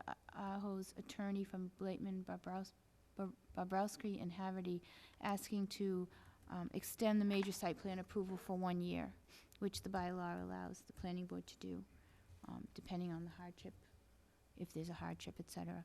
So so Joel's here to make that request. The special permit actually lasts for 2 years, so that one's fine for now. Good evening, welcome back. Thank you. All set? Yep. Mr. Mills? Mr. Chairman, I make a motion we extend the major site plan approval request for 154, 156 Northborough Road as requested by the applicant. Second? So that extension would start on what day and end on what day? The extension will begin, so from October 29th, 2018, it will expires October 29th, 2019. So the major site plan extension would expire on October 29th, 2020. Any discussion? All in favor? Very good. Thanks for waiting around. No problem. Thanks for your great explanation. Oh, sorry. Is that right? Next item on the agenda is a draft lighting bylaw. We have Professor Heilman here tonight. He's welcomed back. He was here before and gave us quite a bit of very interesting information. We'll ask the town planner to give us the background on this, and then we'll turn it over to Professor Heilman. Okay. All right. So a few months ago at the planning board meeting, I can't exactly recall what meeting it was, but Dustin Heilman came. He's a professor at WPI and is very knowledgeable about blue light reduction for dark skies program. So it was very intriguing, and a lot of people came to that meeting and saw the information, and we received lots of questions after that about this process. So we had a little bit of budget money left because we had a vacant position in the planning department. So we were able to ask Dustin Heilman to come up with a draft lighting bylaw that would address blue light reduction So he did that, and he provided this draft, which was sent out and is posted on the website for people to look at. And we thought it would be very helpful if he could, it's a lot of different language in there and new things. And I went through it all, and once I understood it, it made very good sense to me. But you really have to take the time to read it and understand it. And I spent probably at least an hour on the phone with Destin explaining to me what it meant. So we thought it would be good that the planning board has a chance to hear it directly from him as well. So is it your recommendation that that this draft bylaw move forward and to a possible vote and revision of the code at the next town meeting? It could be. I think I would need more feedback from the board, knowing you have more history with the town and how it would be received, because it is new. It's a different way of looking at it. It's not the standard bylaw language that you might see from town to town or neighboring towns. So it's new, but it's very interesting, and it appeared that it's something that would work to help with that goal to reduce blue light, but it's different. So I think I'd have to get more feedback before I could answer that. Okay. Good evening. Welcome back. Good evening. It's good to see you. You're going to give us an overview of this draft bylaw? Yeah. Very good. You're on. Sure. So when I set out for the task, I bit off a little bit more than maybe the planning board asked. I have addressed correlative color in the light. But one of the opportunities was to also take a look at updating, I'll call it, the way that the board looks at illumination on sites in general. So I leaned heavily on the Illuminating Engineering Society of North America. They set the standards for all this lighting. And in a lot of other towns that have been a bit more bold with their dark sky lighting and things like this. So what the IES has done is establish a set of standards that comprehensively look at illumination, not just in foot candles and things shining on the ground and what it's illuminating, but where it's putting light everywhere. So they have. So what I've done is I've suggested two standards that the IES recommends, and this is also things. Cambridge has put this into effect. Gloucester has put this into effect, and so there's a lot of towns that are moving in this direction in Massachusetts and across the country. Two sets of standards. One is to establish overlay zones for lighting. In a town like Southborough, it makes a lot of sense for us to be able to say, we don't want a lot of light here in general. We're going to allow more light here in general, and it gives a lot of broad brushstroke control over what the board can do. It streamlines the process. It sets standards for development of areas and things like that. It doesn't have to be done all at once. This is something that can be done piecemeal and eased in. But it's something they strongly recommend. It made a lot of sense to me. The other thing was to adopt their bug rating system. This is an acronym, so it's backlight, uplight, glare. And so in the supplement that I gave, select IES guidance, which is this one. There's this neat little diagram. It's on the second page that sort of shows this color diagram, blue, green, yellow, of what they're talking about. So what they do is they set standards of illumination for different luminaries, for how much lux, how much light it can emit in all of these different zones. Now that would otherwise be a really complex thing to have to deal with as a board. So what they've done is they've standardized it, where luminaries like this one, it's pretty standard stuff to find, these kind of photometric reports on these, now have automatic ratings for all this stuff, so you wouldn't have to deal with any of this. It simply looks at the amount of lux levels that are coming off of everything for a particular luminaire, and it classifies it in their bug system, where the higher the number, the more light it's splattering everywhere. So So if you combine those two, if you combine the lighting zones with the bug system, what they've done is they've established that for certain lighting zones, the bug rating, which is in a 1, 2, 3, 4 scale, can't go above a certain threshold. So let's say that you have a really protected area, lighting zone 0. It has very low tolerances for light. Any of the allowed bug system luminaries that can go into that entire zone are never going to give off so much light in this area so as to violate that low light level.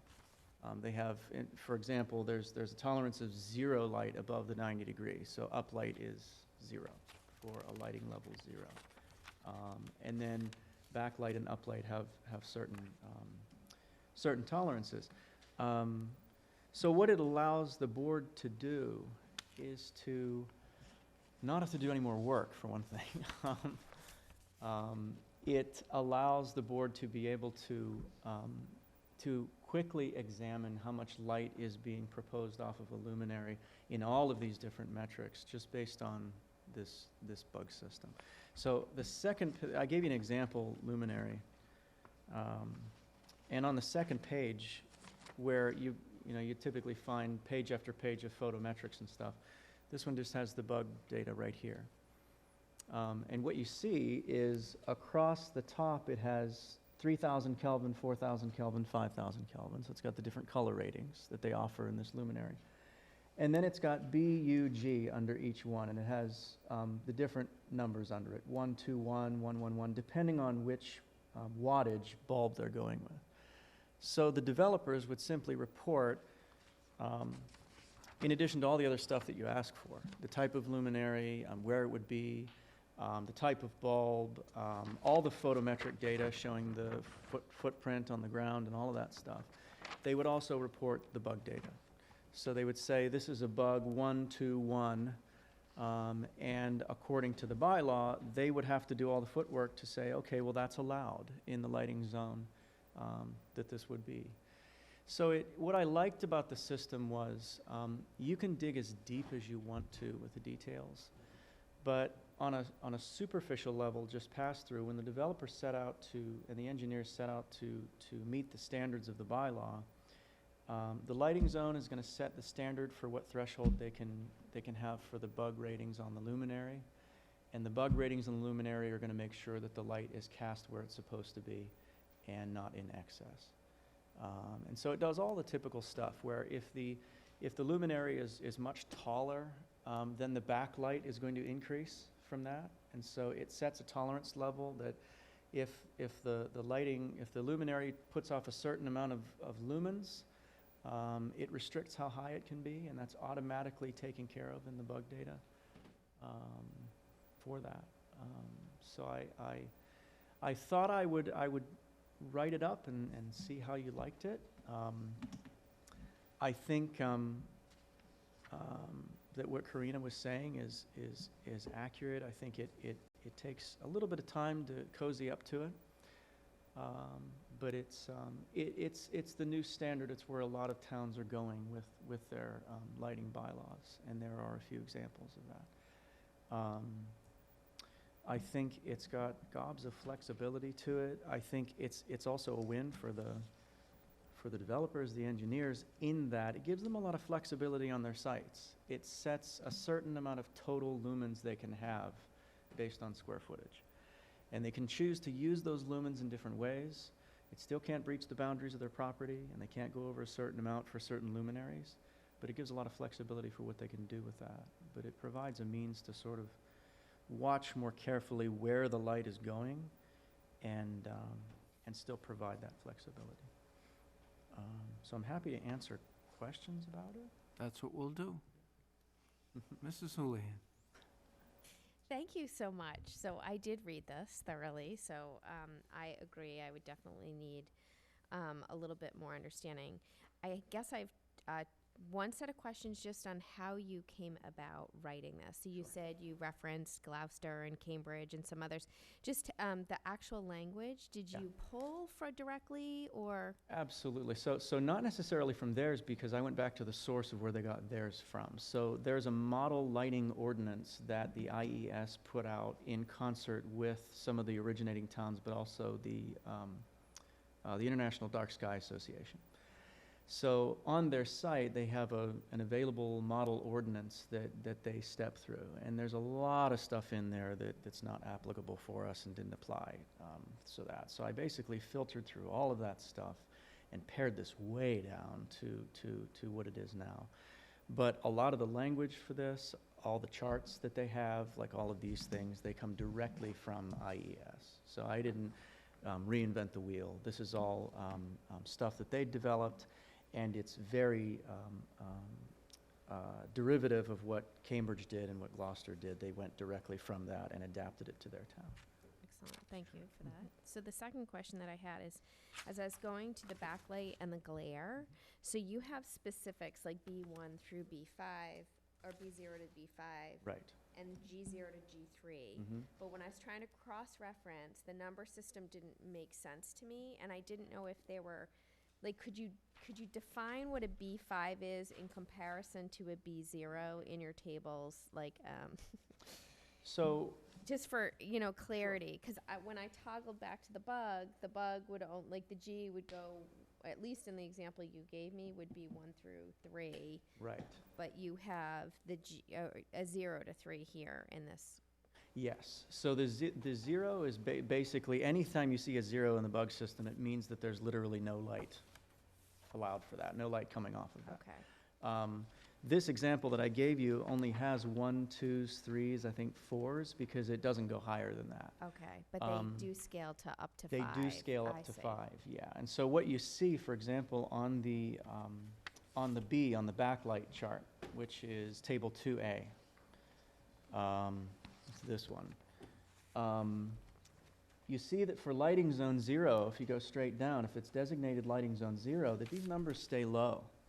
They're either B0. In other words, it says that if it's 0.5 to 1 mounting heights from the property line, which is really close, the backlight rating goes to 0. It says your luminaire can't be giving off any light at all because you're only half a mounting height from the property line. If you raise it, if you put it more than two mounting heights from the property line, then it pops up to a B1, which means you can give off a little bit of light because you're that far from the property line. If your lighting zone goes up to an LZ3, then that backlight rating goes way up just because there's a higher allowance for lumens coming off of that. So you can see the relative scale of these. If you wanted to dig in to actually look at the lux levels, how many lumens are coming off of this thing going backwards, that's something you can ask the developers to do. That's not something I would necessarily recommend digging into yourself to do that. So just a comment. So I actually felt it was really well constructed, and it was really clear as I compared it to the 174.12.1, what we currently have. I really like the layout, the applicability, the definitions kind of you put towards the back, the setting up the lighting zones. So the LZ0, 1, it's all very clear. I think it's a great concept. I think that we as a planning board have to think about those zones as it relates to the greater zoning of this town and how to think about that, because I'm not sure we really would be able to affect the zones of no ambient lighting, the LZ 0 through 3, without really having a full zoning evaluation and just kind of putting it as an outdoor illumination. So I think that that's something to think about. So I don't know if we'd be getting close to be able to do that in time for a town meeting, but I think it would require a little bit more of a evaluation on this. I think the intent of the IES and the way that they give their, which I think is actually at the beginning of this, they give a little bit of information here as to sort of how to roll it out. And it's not to go down that road where you would do an overall rezoning and overlay this on the entire town and do all that at once. It's that as things come up to the board, as you approve site plans for things, that these would be designated then as they come through. And that it would be something you'd build out from that point forward, not actually having to go retroactively and overlay this over Right. the whole town. Yeah, that makes sense. Yeah. You would sort of declare to a certain site, well, given where this is at, given what your abutters are, we're going to want you to do this as an LZ1 or an LZ2, would sort of be the way that they recommend Approach to do it, this. yeah. Yeah. Yeah, I liked it. I'd commend you for really a very clear piece of bylaw, and I just think we all need to digest it a little bit more. Sure. But I'll volunteer to lead a little subcommittee or something if we want to do it a little bit more. Mr. Chairman, I make a motion that Marnie Houlihan lead a subcommittee. No, this is interesting to me. Yeah. I'm just saying, it needs a little bit more. And I should mention that there is buried in here, I found that I didn't have to write much, but the correlative color temperature is also set at 3,000 Yeah, Kelvin for all lighting. I'd also like to take the opportunity, if I could, just very quickly, I know it's getting late. One thing that I wrote in that may not be on the board's radar, but most of these luminaries these days are measured with a photometer when they have all these ratings on here. That's photopic. So it means that it measures the light in a certain way that doesn't take how your eyeball works into account at all. It doesn't take the fact that there's an iris on there, that depending on certain light, certain color of light, your iris will open up and perceive that light differently than the photometer will. A lot of new luminaries and companies are coming out with a scotopic meter. And I mentioned this, where this one actually works like your eyeball. And those 2 meters will give dramatically different readings for these, sometimes double one of the other. So I sort of laid out, I don't expect that there are going to be enough luminaries that have this readings based on both. But just to say that there is a gold standard out there, and that if there are developers willing to go the extra mile to find luminaries that actually have a scotopic reading that works like the eyeball, that it will give a much more accurate representation of how the light will be perceived on site, how the actual lumens will look on site, and how much light pollution you're actually going to get from people's vision, because light pollution is based on our eyeballs. And it's, insects perceive it differently, we perceive it differently, and the scotopic readings are better. But there's not a lot of companies that are actually using them right now. So it's just to put that in there.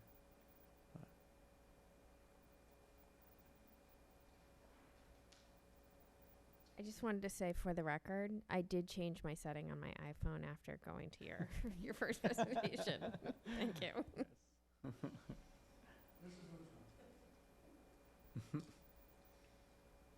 Thank you very much. This, I agree with Mrs. Houlihan. This is a really great bylaw. And pretty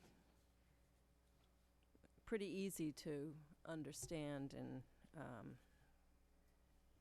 and would be pretty easy to implement, I think. I have one question. On the chart, the performance data, the lumen on this luminary, the 30K, 40K, 50K, what is? That's the correlated color temperature. So they have this cryptic way of doing this, where instead of putting 3,000 Kelvin, they leave off a couple of zeros because it's supposed to be easier. Oh, all right. So that means 3,000 Kelvin, 4,000 Kelvin, 5,000 Kelvin. So we'd only be looking at the first Right, we'd only column. be looking at the first set for those. But what's nice about this is, and this is, I've heard a lot of rhetoric from having dug into this, from associates that are also doing this in other towns, to talking to the Dark Sky Association, that there's a lot of pushback for a lot of developers saying they don't offer these. We can't find them in 3,000 Kelvin. It simply couldn't be further from the truth. Every lighting agency has a standard 3,000 Kelvin bulb in these things. You could trip over a rock and find these. So they always have an offering at 3,000 Kelvin, so it shouldn't be any kind of burden at all to find those. And you'll notice that as the correlated color temperature goes up, if you stare at that too, that you also notice that the bug rating starts to rise. Yep.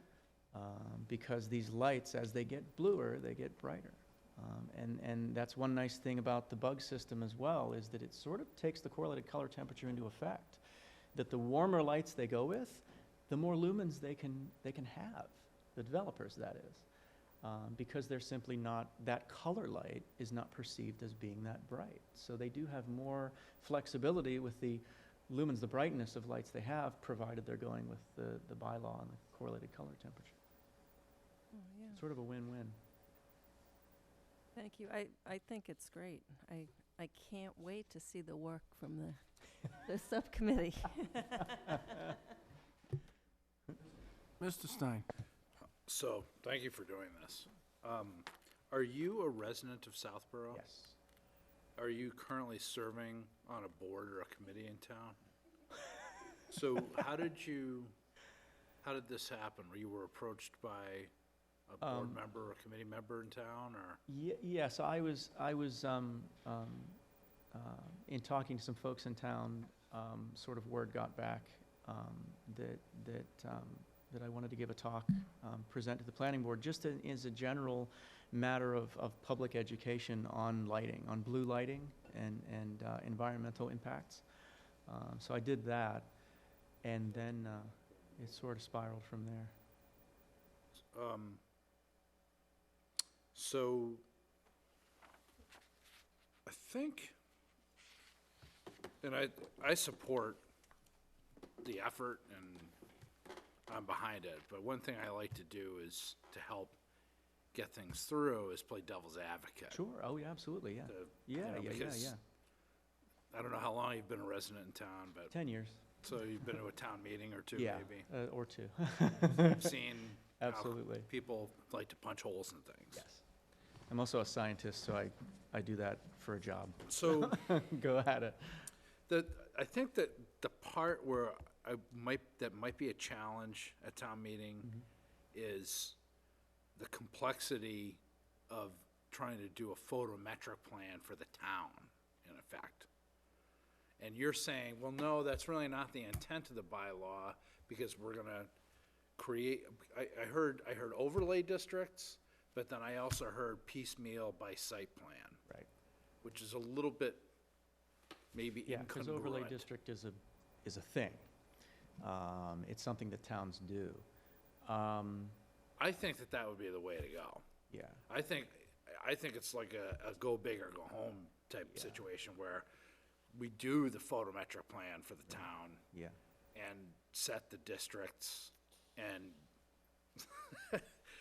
because that way there's, no the less ambiguity, I feel, and in my experience, Yeah. the better the chance of something passing at town meeting. Right. If there is ambiguity, if you say, well, the planning board is gonna just do this site plan by site plan, and that'll naturally, create organically an overlay district, it's a little bit, Yeah. Right. fuzzy. So, And and I don't know that town meeting would wanna give the planning board that kind of power Yeah. necessarily. Can I ask a question? So in terms of logistics, for lighting and like a lighting zone like that, does the zoning board hold purview over that, or would the planning board do that for establishment of the lighting zone, seeing as how it is lighting? Well, we set up, if for any type of overlay district, that's something that the planning Okay, board would gotcha. sponsor and present. Sure. So, it's not the greatest input maybe, but that is what I have to say about it right now. Mr. Mills? So again, I echo everyone's comments. Thank you for doing this. I know it's not a small task to put, so many pages together, and I appreciate your diligence and thoroughness on this. Jesse, I'm with you on that. I'm 100% behind. I think we do need something just like this, and where I struggle, like Jesse did, in terms of how do we, do we do the whole overlay district, but then, we're not gonna solve it tonight. Right. But I could see how it could be important that you can't just say, okay, everywhere it's business village, then it is this type of lighting, because there could be, a vernal pool somewhere in there, and we want around that vernal pool you don't want any light at night, and because of insects and whatnot. So I think it's gonna take a lot of work Yeah. if we wanna just put a plan out in place, across the board, and at the same time, if you do a piecemeal, to the people who are developing and making improvements, I think it's not fair to say, well, we're gonna reserve the right, and the first meeting come and tell you, no, you gotta do it this way with the Sure, lighting and sure. everything. So, I think, I agree that I think Marnie's, special subcommittee is gonna have a lot of work. But I think it's definitely something, I'm happy to- we need, and, I appreciate it. Yeah. So, at first, when Karina said, she said, I think it needs work and wouldn't be ready for this town meeting, I was like, I don't know, I think we could squeeze it through, but then, as thinking about it more, it might be appropriate to, plant the seed at town meeting and Yeah. say, hey, this is what we're looking at, if anyone wants to be a part of it, Right. jump on board. And then for the next one, because I think, we seem to have a lot of success, with town meetings by putting it out there, say, hey, you heard this last time, this is what Right, we're right. gearing towards and what we're gonna do. So maybe that's the approach, but, like I said, we're not gonna solve it tonight, but, I'm definitely in favor of pursuing this forward. So these, any warrant article is a combination of an art and a science. There's a whole lot of science in this one. And, having it presented and understood is a big challenge. One of the biggest comfort levels that the people have is for us to say, this is the same bylaw that was passed in Gloucester. Right. And the Attorney General reviewed it and said it was legal. That's a huge comfort level. Mm-hmm. So, and then if it's just one town, or if it's 10 towns, we notify, that's part of our presentation. Right. And then we have to get an ability to explain it in layman's terms. And much like what we did with the solar bylaw, we went to the industry, the solar panel people, and got a lot of help from them Mm-hmm. as to the whole range of installation, maintenance, and disposal. Right. And so in this case, as you said, the industry they have this. And if we were to have the industry be able to say that the industry is in favor of this type of bylaw for towns, Right. and then the developers say, yes, this makes it easier for us, and it gives us more flexibility. Those are the type of things that, if people hear that, then they have a comfort level where they say, okay, I don't need to understand in infinite detail all Right. the science, but if we know that this is a good thing, and we're not hearing anything bad about it, and that it actually works in other towns, then they'll vote for it. Mm-hmm. Yes, Freddie? Freddie Gillespie, speaking as a citizen. I had a question. If you don't feel it's ready to go to town meeting this year, and I'm not hearing that you've definitely decided that, but is there a stepped approach? I mean, I've been hearing at your recent permitting, you've been asking for lower, the warm light end of it, and is there a way to add a simple, and I don't know if you can do that, but is there a way to add a simple change to your lighting bylaw that would just allow that, that you want 3,000 K? I don't know if there's a way to do that or not, and how complicated this one here is, but, waiting a whole nother year and a half seems like a lost opportunity. I don't think that that's where we are. I think that we're gonna probably do something. I mean, I shouldn't speak for the other board members. Speaking for myself, I would support having a warrant article in some form at the next town meeting. Oh, Even okay. if it doesn't pass for some reason. Okay, so I think that generally, the sentiment in town is preservation, and a lot of people would, in my opinion, would support this.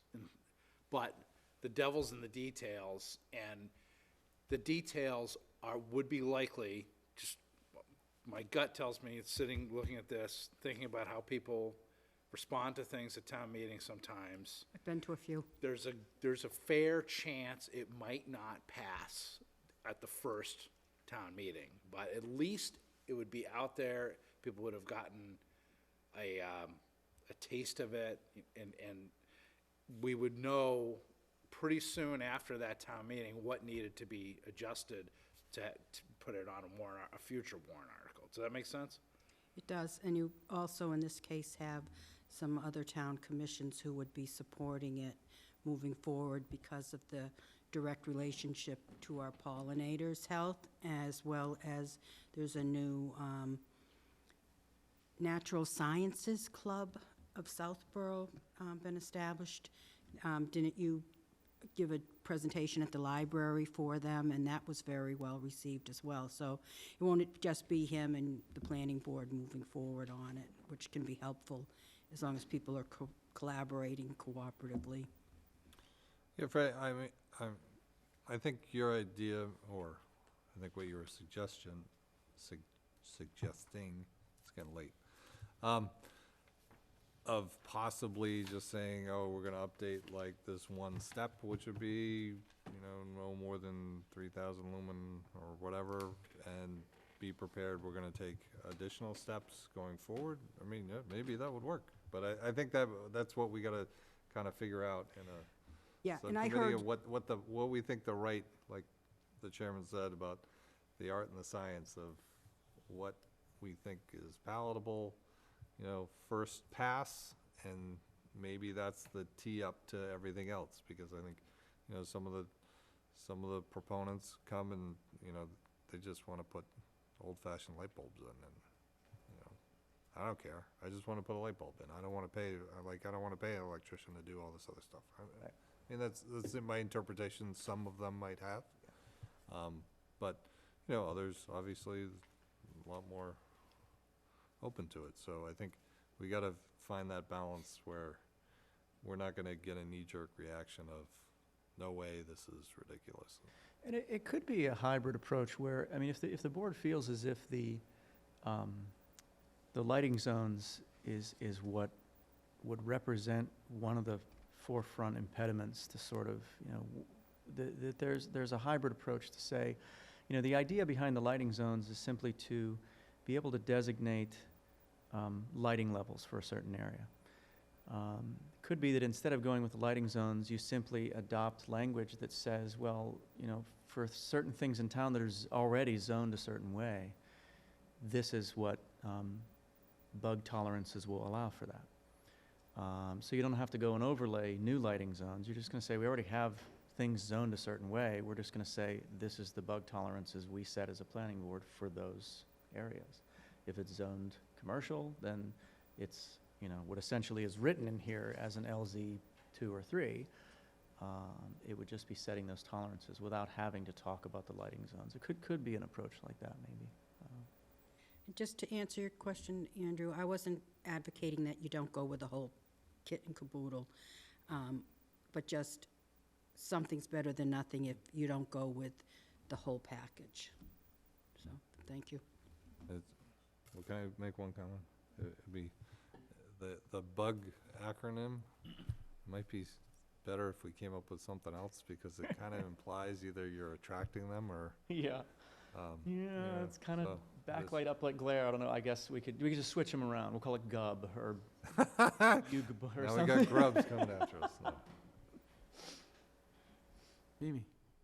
Do you know the Cambridge and Gloucester, if they did a photometric plan for the whole town and did the districts first, or how they implemented theirs? Off the top of my head, I'm not sure, but I Okay. can check into that. If I had to take an educated guess based on everything that I read, no, because I don't think any of the towns that I read about opted for that kind of approach because it was just too daunting. Right. It was too much to bite off, and so I would be shocked if I found towns that did it that way. Thank you.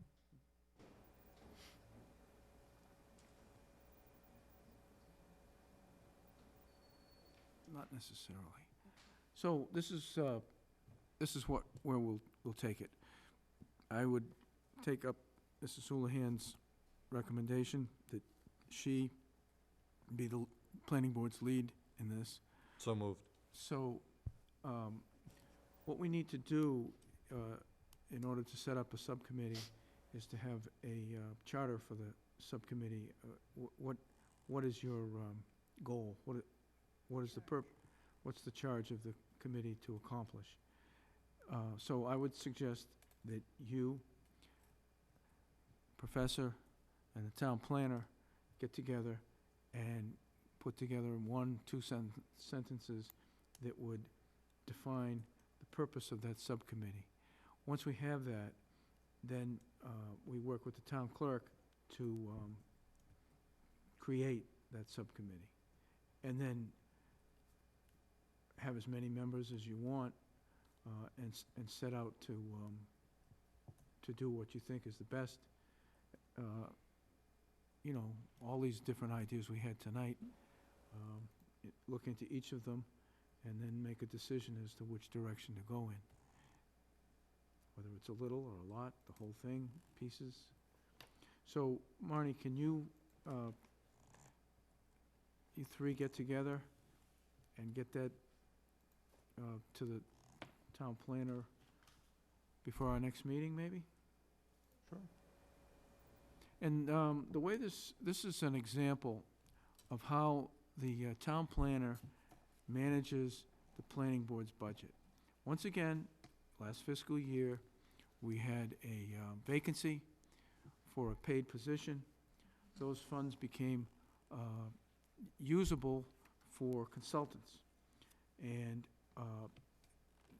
Karina's management of the budget, management of the programs, and her awareness of these new technologies. We looked into the 5G and attempted to, or volunteered to hire a consultant to help the town with the 5G.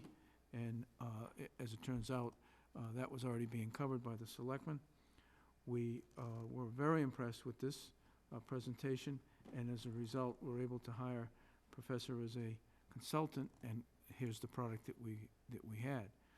So we were able to use our funds and keep working on these new technologies, old things that need to be fixed, and keep it within our budget and wisely use the funds that the taxpayers give us. And usually if there's extra funding due to a funded position being vacant for a while, we use it for consulting, and that's what we did this time. And of course, the lead on this was our town planner. So if there's nothing else, we'll move on to the next item on the agenda. Thank you very much. Thank you. Next item on the agenda is the master plan update. Destin will be in touch.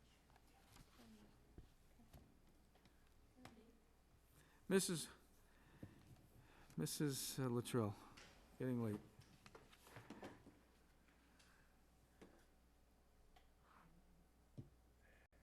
Okay.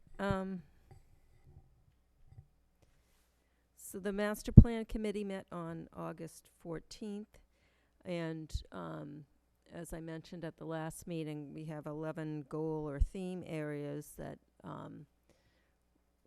study groups have been assigned to look at each and bring them back to the Master Plan Committee. At the last meeting, we looked at open space and green initiatives. Had a very good conversation, got a lot of good ideas, and then from there, so that was kind of the definition of what those things meant to the committee. From there, we'll move into matrix and what we need to do to get those ideas implemented. Hopefully the next meeting, MAPC will be in attendance and give us some input on the immersion day and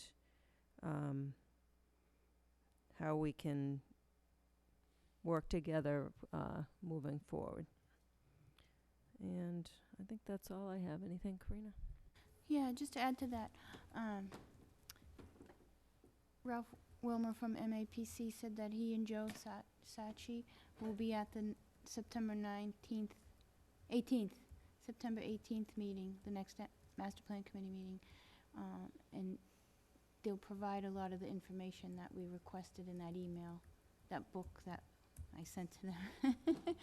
So, they're more than willing to do that, and they're looking forward to it. And I think explaining the specifics that the group was looking for is helping them, is pushing that ship faster, especially when they meet and get all the questions directly. So that next meeting is September 18th at the Senior Center. Any questions or comments? Any questions or comments from the public?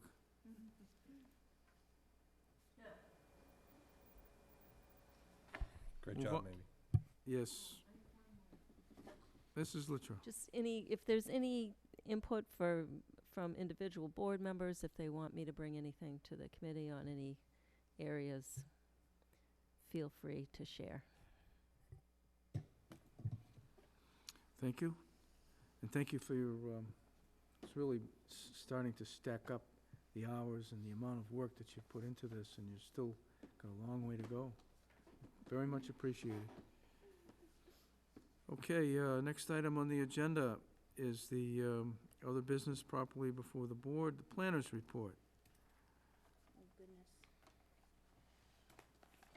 It's kind of long tonight. I'm really sorry. I'll make it fast. I think I can do it faster. Okay. Hold on. Okay. I wanted to do a quick query from the planning board members. We're getting a lot of documents in the office with the submission requirements for hard copies. And when we submit them to the town departments, we've already streamlined some of that, where we're down to 3 full-size copies, hard copies. Everybody else gets an email.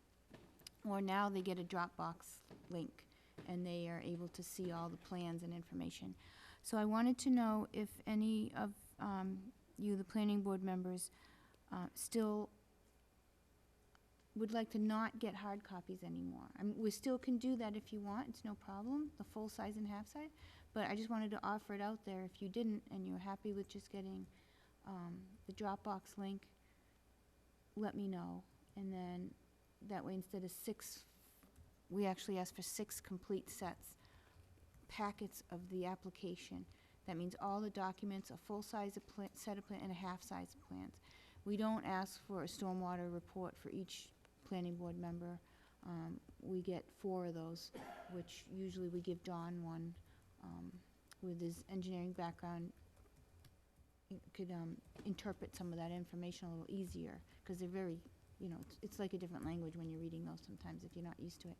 So, if anybody right now wants to speak up and say they don't want it anymore, or think about it for the next meeting, we're just looking at ways to streamline paper. Like it looks like you're ready to, go ahead. I like the full-size plan. All the other stuff, the applications and everything else that comes with it, the Dropbox is fine with me, but just a copy of the full-size plans, because I can't see them on the screen. So I don't know if you're up for customizing it.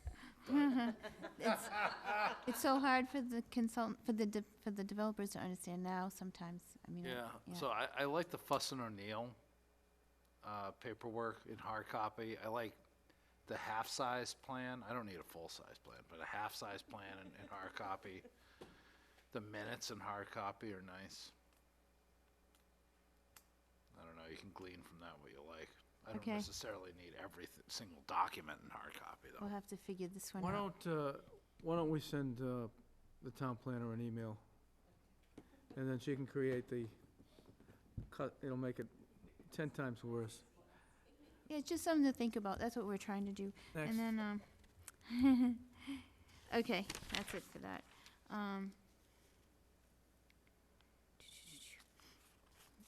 Just to make you aware, the town clerk's office did an audit on meeting minutes that were outstanding. And in the fall, he'll be creating a spreadsheet on his website that will show for every department or board and commission the minutes, the agenda, the minutes, et cetera. So we do have some outstanding executive sessions from Park Central, which is still under consideration and litigation and all these kinds of things. So we're actually in pretty good shape. There's one or two that we're working on, but that's in the works. So planning board wasn't too bad. But Casey's assisting me. She did all the research and she's figured it all out. We've already reported back to town clerk of what we still need to supplement. So that's that. Fiscal year budget for 2021, we're starting to work on that now. And I just wanted to mention that due to the fact that we now cover SHOPC meeting minutes, one a month typically, and also the master plan committee meeting minutes, Kate is handling that. We're going to have to increase the budget by those two amounts. That's $1,800 each. We currently carry $3,200 for recording secretary, which covers the planning board meetings. So when I start to prepare that budget, you'll see those line items. I was also approached by the IT, the plotter that we volunteered to replace downstairs because the old one broke. Only had a service agreement for the first year, and Tom has asked me if we would cover the $600 a year annual maintenance fee. And I said, well, who's covered it in the past? He wasn't sure for the old one, so I'm still working out those details. I said, what about we share it? We're still working out those negotiations. But worst case is the $600 additional in the budget for that so far. And then I still have to think about, the open space monitoring program and any additional funds may be available for the master plan committee. But those three things I know for sure are coming down the pipe. Okay. So I'll report back on that. We're working on a tree for Stonebrook Village condition. Actually got an email from Mr. DePietri asking, well, where do you want it? So I'm working with Karen once she has a little free time to pick a place for that one. We also got another Tree City participation person who wants to volunteer to donate for a tree. I also have to contact Faith School about possibly wanting to volunteer as well. Next thing, we received a letter from the residents of Deerfoot Road Extension regarding their concerns for the construction that's happening there for the single-family homes that Brendan Homes is building. A year and a half ago or so, we had an A&R submission to A&R several lots over there. So that was the planning board's jurisdiction to that point.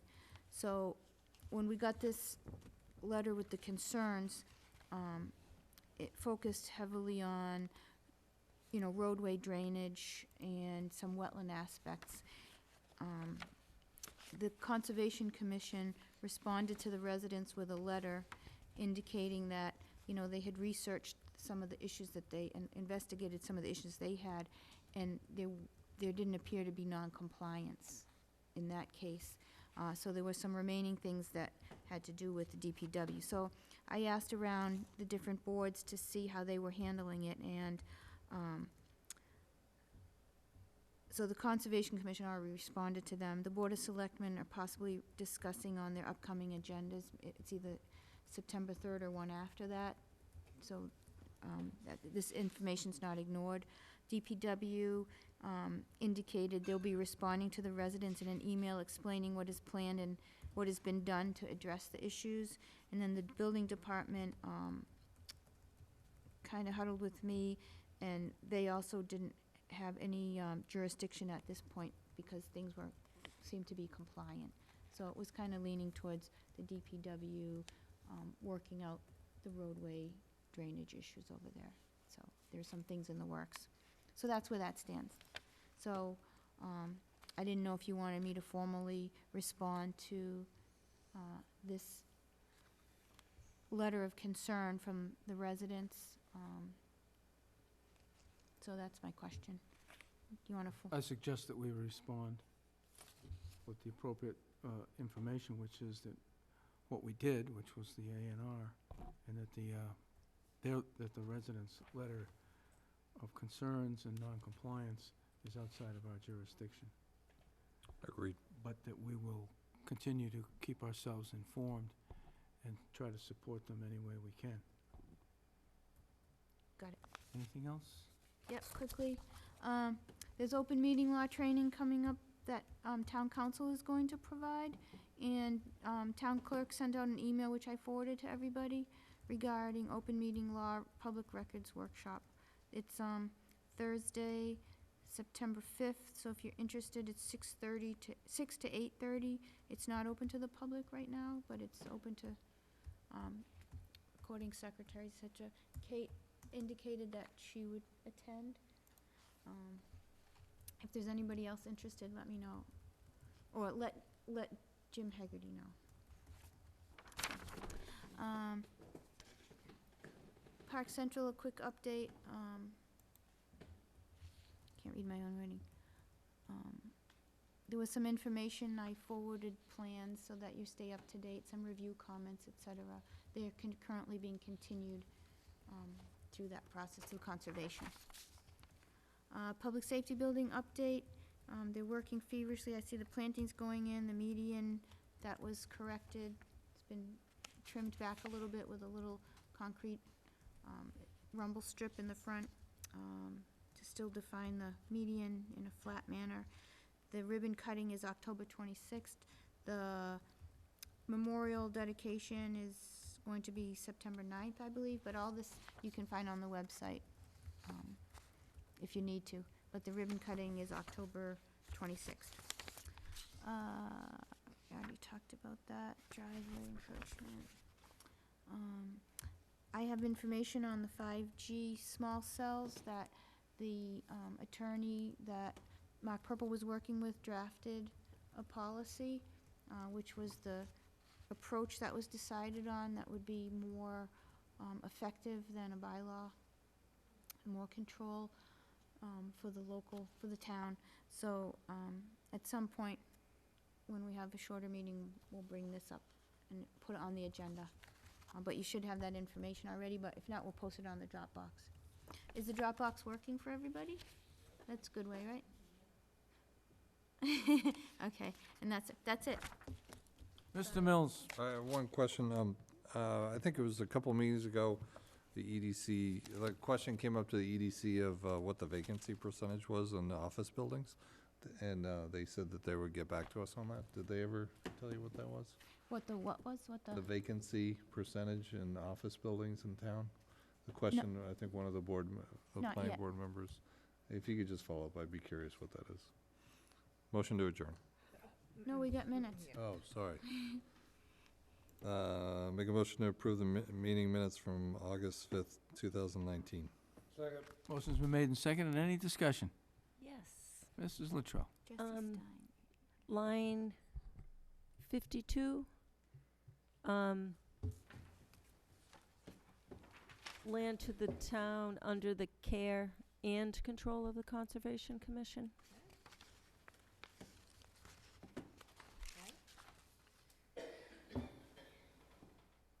Line 119.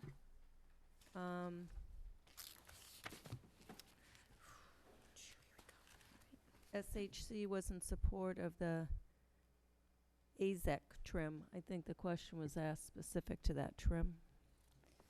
The AZAC exterior trim? AZEC, AZEC. AZEC, AZAC, yep.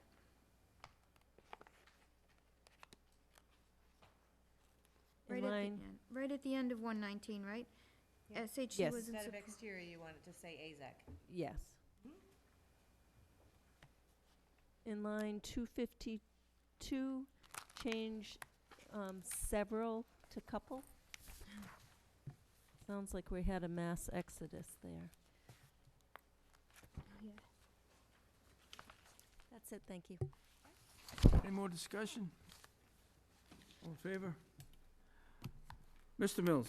Motion to adjourn. Motion's been made and seconded. Any discussion? Hearing none, all in favor? We're adjourned.